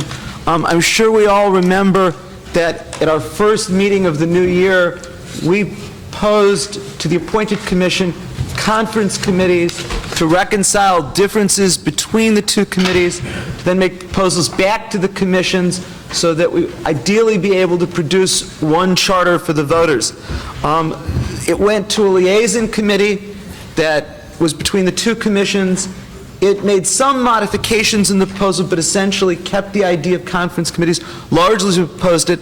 The liaison committee's proposal is part of your packet at the very end under 7, discussion of issues concerning commission's activities. I think it's actually the last page of the packet that we received. The appointed commission at its last meeting approved this so that if we approve it tonight, we can then put into place the conference committees. Bill, as chair of our liaison committee, would you like to speak to this at all? Very briefly, Mr. Chairman. First of all, our liaison committee voted unanimously for the changes, and we would urge the commission to ratify that. There were not really any substantive changes to our initial proposal, but there were some additions to it, mainly to increase communication between the two commissions and to provide some greater flexibility for those communications. This proposal does not take away the fact that whatever any kind of conference committee whatever decides is not binding on this commission until this commission decides to adopt what the conference committee has suggested. And I think that trying to work together and resolve differences with the other commission is important in order to have successful charter reform, and I'd urge that the commission adopt the committee's report. If I could add just one other fact that everyone should know. George Kiefer from the appointed commission felt very strongly that there should be permanent membership of the conference committee from both commissions. I was very much against that, believing that all of our commissioners should have an opportunity to participate in the conference committee, and thus there was a compromise through the liaison committee where there would be some permanent members and some rotating members. He said his commission would not approve it without some permanent members. I felt that it was doubtful that our commission would approve it without some rotating members, and so that's why it came to this. The current thinking, and I spoke to George today, is that would be 5 members of the conference committee each time from our commission and 5 from their commission. 3 would be permanent members, 2 would be rotating members, and my belief would be that we would do everything we could to make sure that every one of our commissioners had equal opportunity to participate within the conference committees, so that no one would have any more or less chance. Gee, it makes me a little nervous to think we can't even agree on the number of members on this conference committee. What do we do about real charter issues? Almost the opposite. We have come to a compromise on this. Thanks to Bill and Liaison Committee in talking, they were willing to come to that. It comes as a recommendation from our standing committee, so it does not need a second. It's open for discussion. Can I clarify something first? Sure, Nick. On the written document, Marianne Reyes, her first name is one word. It's not 2 words, just so that. Right, and I just want to let you know that the appointed commission drafted this report, so it's a mistake. And I'm in favor of it. Gloria had her hand up to speak before that, so then I'll call you with a question. Gloria? Yeah, I still have a concern that I raised at the time that this was originally put before us. While I would welcome a joint conference committee, it still does not address the question of the timeline. And remember, when this originally came up before the commission, my concern was I would like to see if there were 2 very different views, or even mildly different views, as long as they're different, bring it back to the committee, bring it back to the commission, so that we can perhaps take some kind of a vote. Do we want to go ahead and make some modifications? As I understand the process, it was as soon as this issue arises, as soon as there's a difference, you take it to the conference committee, something's worked out, it may come back, perhaps be so diluted or different from what was originally put forward. It just seemed to me that the process was flawed. So if I'm going to vote against this, but it's mostly because of the process. I would like to see us have some decision-making over whether or not we wish to engage in any further, or sort of what are the parameters that the bargaining team might perhaps, how far do you go in terms of making a change? So that's still the concern that I have tonight, that really isn't much different from the concern I raised when it was first raised to us. Bill? I think Commissioner Romero's concerns are addressed by this proposal, because whatever, I mean, I think the people on the conference committee are going to be cognizant of how far they can go based upon their own commission's vote on a particular matter. Secondly, one of the things this report tries to encourage is some discussion between the two commissions before issues arrive at either commission, to see what the perspective of both commissions are, and can they be reconciled or can they not. And third, nothing requires this commission to adopt what the conference committee says. And actually, a fourth point is, at any point when we take a vote, we can say, this is our vote. We are not going to compromise this. We don't want to bring this to a conference committee. So I think all those concerns are addressed, and I think that whatever its flaws, this proposal goes a long way towards the possibility of there being one charter reform proposal on the ballot, which is, I think, should be one of our goals. I see no other commissioners with their hands up, and Rob moved the question. Before we vote, need to ask, are there any public comments on this proposal? Seeing no requests for public comments, seeing no other commissioners with their hands up, unless there is objection to voting on the proposal, and hearing none, all in favor of the proposal advanced by the conference, by the liaison committee, please signify by raising your hands. 2, 3, 4, 5, 6, 7, 9. Opposed? It carries by a 9-1 margin. I will communicate that to the appointed commission so that we can begin down that path. The next item that we have is a very important item. B, consideration of times for additional commission meetings and consideration of related motions. Under our work plan, it's crucial that we begin making tentative choices about the content of the charter. We can't possibly leave this until the end of June or beginning of July. We will never be able to be done on schedule. So we've got to find a time to schedule a meeting to consider now what we've looked at for our first 2 meetings in the districts, budget and finance, and of course what we talked about tonight, districting. I had sent a memo to everyone after the last commission meeting with a couple of options, and Rob then sent a memo with a third option. If you recall, there's basically 3 choices. One is to schedule a special Saturday meeting. A second is to have the commission meet on an additional Monday night, meaning that the committee meeting scheduled for that night would have to be moved to other days of the week. Or third is to extend the time of our meetings so that we go past 10 o'clock and take as much additional time as necessary for discussion. Many commissioners got back to me with their views after receiving my memo. Consensus was against staying past 10 o'clock. That everyone who spoke to me said that they felt that people wouldn't be willing to stay for a couple of additional hours past 10 o'clock or even longer if necessary for discussion. Several commissioners raised concerns that if we scheduled an additional commission meeting for Monday night, it would be hard to find additional nights of the week for committees to meet, and everyone said that they felt it was essential that committees continue to meet during the weeks that the commission is not meeting, because it's the only way in which the committees can be ready to do reports like we heard tonight, which by process of elimination leaves us with a Saturday meeting needing to be scheduled. This is my suggestion, but now we have to do it. My suggestion, having talked to several people, that would be scheduled an additional Saturday meeting for March 21st, and that at that Saturday meeting we plan on making our tentative decisions with regard to 3 topics: budget and finance, districting, and the allocation of power between the mayor and city council that we'll be discussing at the March 9th meeting.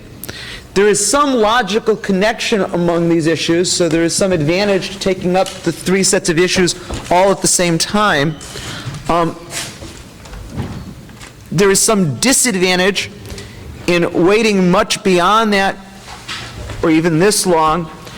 Also, as you think about this, keep in mind, we already have an all-day meeting scheduled for March 28th that's inflexible because we're bringing in outside speakers who have already been invited for a day-long conference.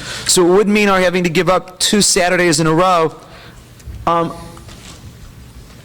am certainly, I'm sure everybody is open to other options, but having talked to all of you who called me or sent me faxes, this is the best that I can come up with right now. Bill? I have a problem with the 21st in that based upon the commission's schedule, I committed to an organization that I've been involved with for quite some time to go on a weekend-long retreat on that weekend out of town. I'm sorry, that's not acceptable. And I'm sorry, you can't have another life. You can't have any other organizations like this. I mean, if I have to, I will, but I'd like to be able to accommodate both. But let me tell you my backup suggestion. So we have lots of options in mind. A backup suggestion is on March 16th, Monday night. Which is my birthday, so. Which is your birthday, and we have a tradition now.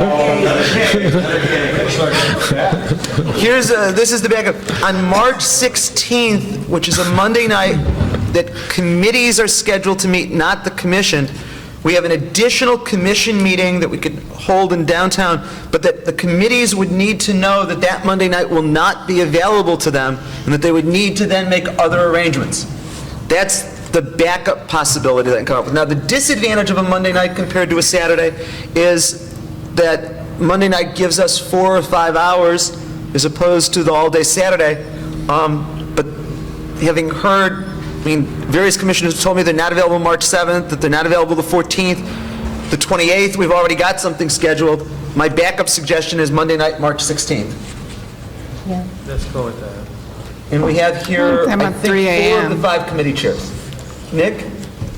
I would suggest that we go with that, the 16th. And also, I think one of the things that we're not taking into consideration through this whole process is that these decisions that we make or that we're going to make right now are very tentative. Yes. I mean, tonight, for example, I've met, I don't know Mr. Diaz here, I know Alan Clayton. I have a position that they disagree with. I'm sure in the next 6 months, before we get to final decisions, they may persuade me to change my position. But I think with the recommendations that are coming forward, reasonable minds may differ on these things. We're not necessarily going to, as far as in terms of the reports, there's nothing in here that is so left field that at least I would not be embarrassed to change my position on after being further informed by the community and individuals like I identified. So I think we should get the decision-making going, and I still think we should go back to making decisions on the night that the presentations are given and somehow streamlining that so we can get that done. Chet and then Gloria? My only concern about the 16th is that the Committee on Quality of Life makes a presentation on the 23rd, and I need to get assurance from the committee that we can meet another night, because we will in fact have to fine-tune our thing, and we only have 4 of us. So I'm looking really at Ann and at Janice and Erwin, that the 4 of us need to find some other time, and it's going to be difficult. So About if you 3 guys, a.m. that might. right? So that's going to be a difficult one, because we don't have, if we lose more than 2, we don't have a quorum. And in fact, it may have to be Tuesday night, because if it's much later than that, we won't be able to get our report into the commissioners to read in advance, because your committee is presenting on the 23rd. Exactly. So all I'm saying, and we don't have to take everybody's time for it, it's going to require either an earlier meeting on Monday or a meeting on Tuesday, but somehow or another, we've got to pull this thing together to present to the commission the following week. Let me ask, Gloria, I'm sorry. We have 5 commissioners who are absent at this moment, 3 who were completely absent, 2 who I think had to leave for some reason. I think the difficulties at this point when we're trying to schedule and trying to move at the pace is that I think we are getting to critical decision-making times, and I would like to see a very involved and responsive commission in terms of making the decisions. What I'd like to propose perhaps that we consider perhaps is, could we not do vote by mail? I mean, in a sense, to take a look at the recommendations, mail them out to the commissioners, go ahead and have the commissioners vote, yes or no. Okay, I'm seeing the shaking of heads, but I think the difficulty is, like, as I heard March 21st, I thought, I can't participate. I think that, and I guess my urge is going to be that now as we get to these critical decision-making times, I think there's got to be an effort to reach out to those commissioners as well who haven't been here for one reason or another. I think it's important that we try to find out why. Sometimes people can make a meeting, sometimes you can't, but I know for me it gets very difficult to try to schedule a meeting 2 weeks from, 2 weeks from now, basically, 2.5 weeks from now. The schedule is just so tight, and yet, after all the time that I feel I or other people have invested, and Bill's invested a great deal of time, others, that it almost becomes very frightening to think like that, the vote's taken and we're not there. So I'm going to urge that we really, truly try to get as much participation, and if it means putting off the vote for the sake of having as much participation as possible, I would encourage that. Okay.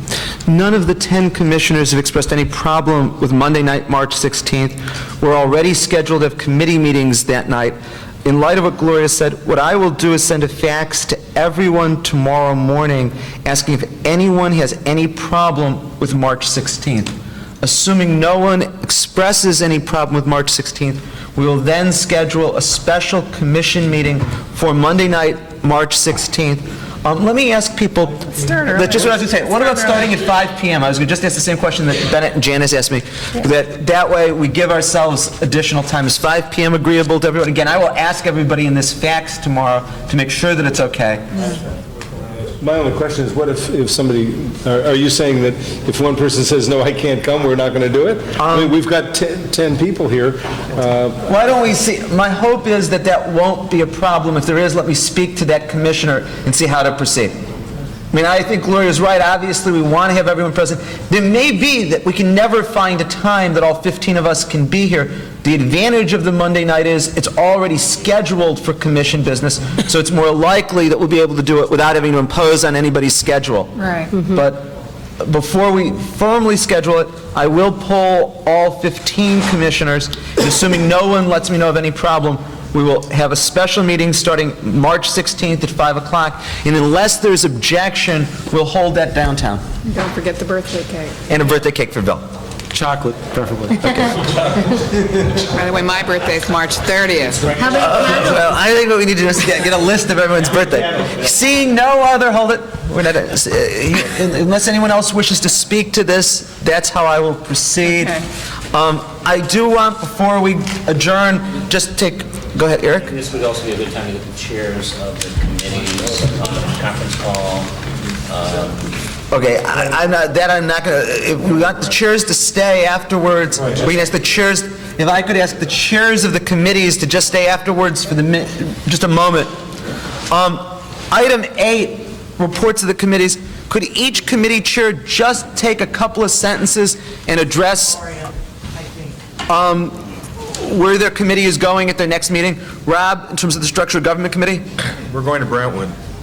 No, we're going to Brentwood, March the 9th, will be the next public meeting of the commission. We have a draft report that is about 90% complete, and we'll be finalizing that at our meeting this Thursday night. Very good. Thank you. Nick, the Committee on Managerial and Financial Accountability? We are moving into discussing the proprietary departments.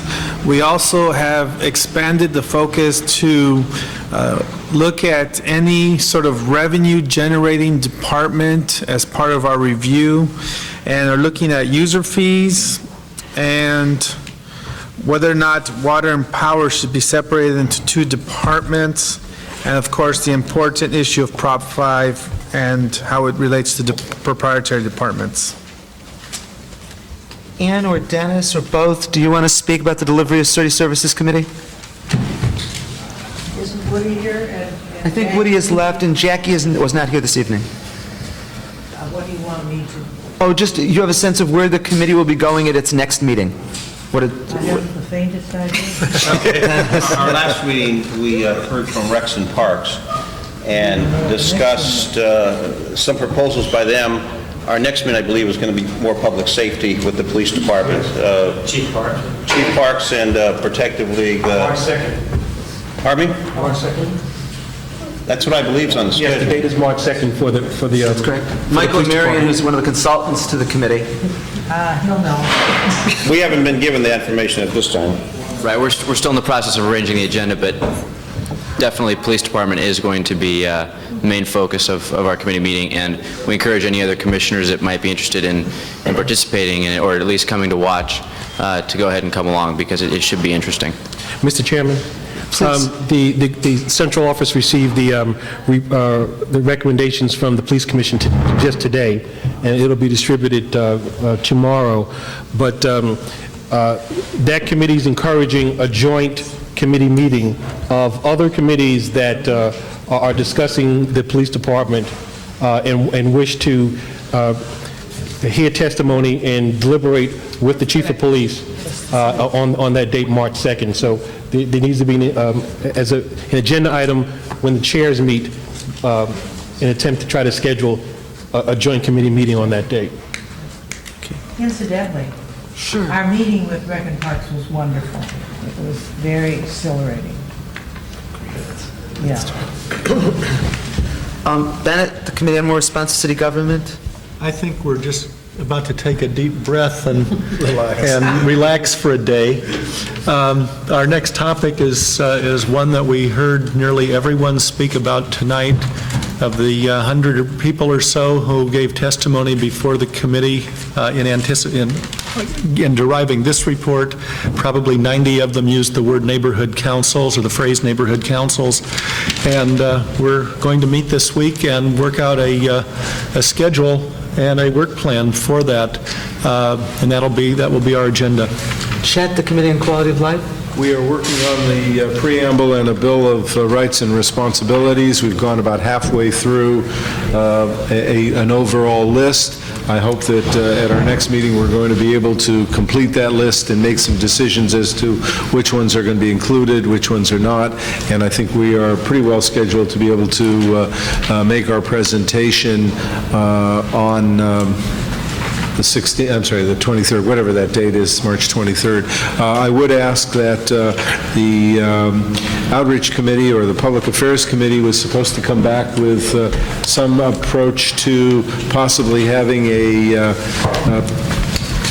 public activity relating to school children and others that might want to be involved in writing the preamble, and I have not heard back from them as to where that stands at this point. Thank you. You have something on that? Yes, the draft was sent to the consultant, Jonathan Zasloff. So we're going back and forth on that, and probably by the next couple of days. Jonathan called me today, and we missed each other, so that might very well be what he was calling about. The committee chairs need to have their agendas for next week's meeting into the commission office by Wednesday, by the end of Wednesday, so that they can be posted and sent to newspapers and the like, correct? Yeah. So be sure you get the agendas in by the end of Wednesday. And again, if each of the committee chairs could just stay after this meeting for a moment to schedule a conference call. Finally, item 9, any additional public comments on matters within the commission agenda or jurisdiction? I'll say, before we adjourn, if we could thank the staff again for all of their hard work in making this come off. And thanks to you, the public, who stayed through the long meeting, and thank you for all of your wonderful suggestions and ideas. Unless there's objection, our meeting is adjourned. Good night.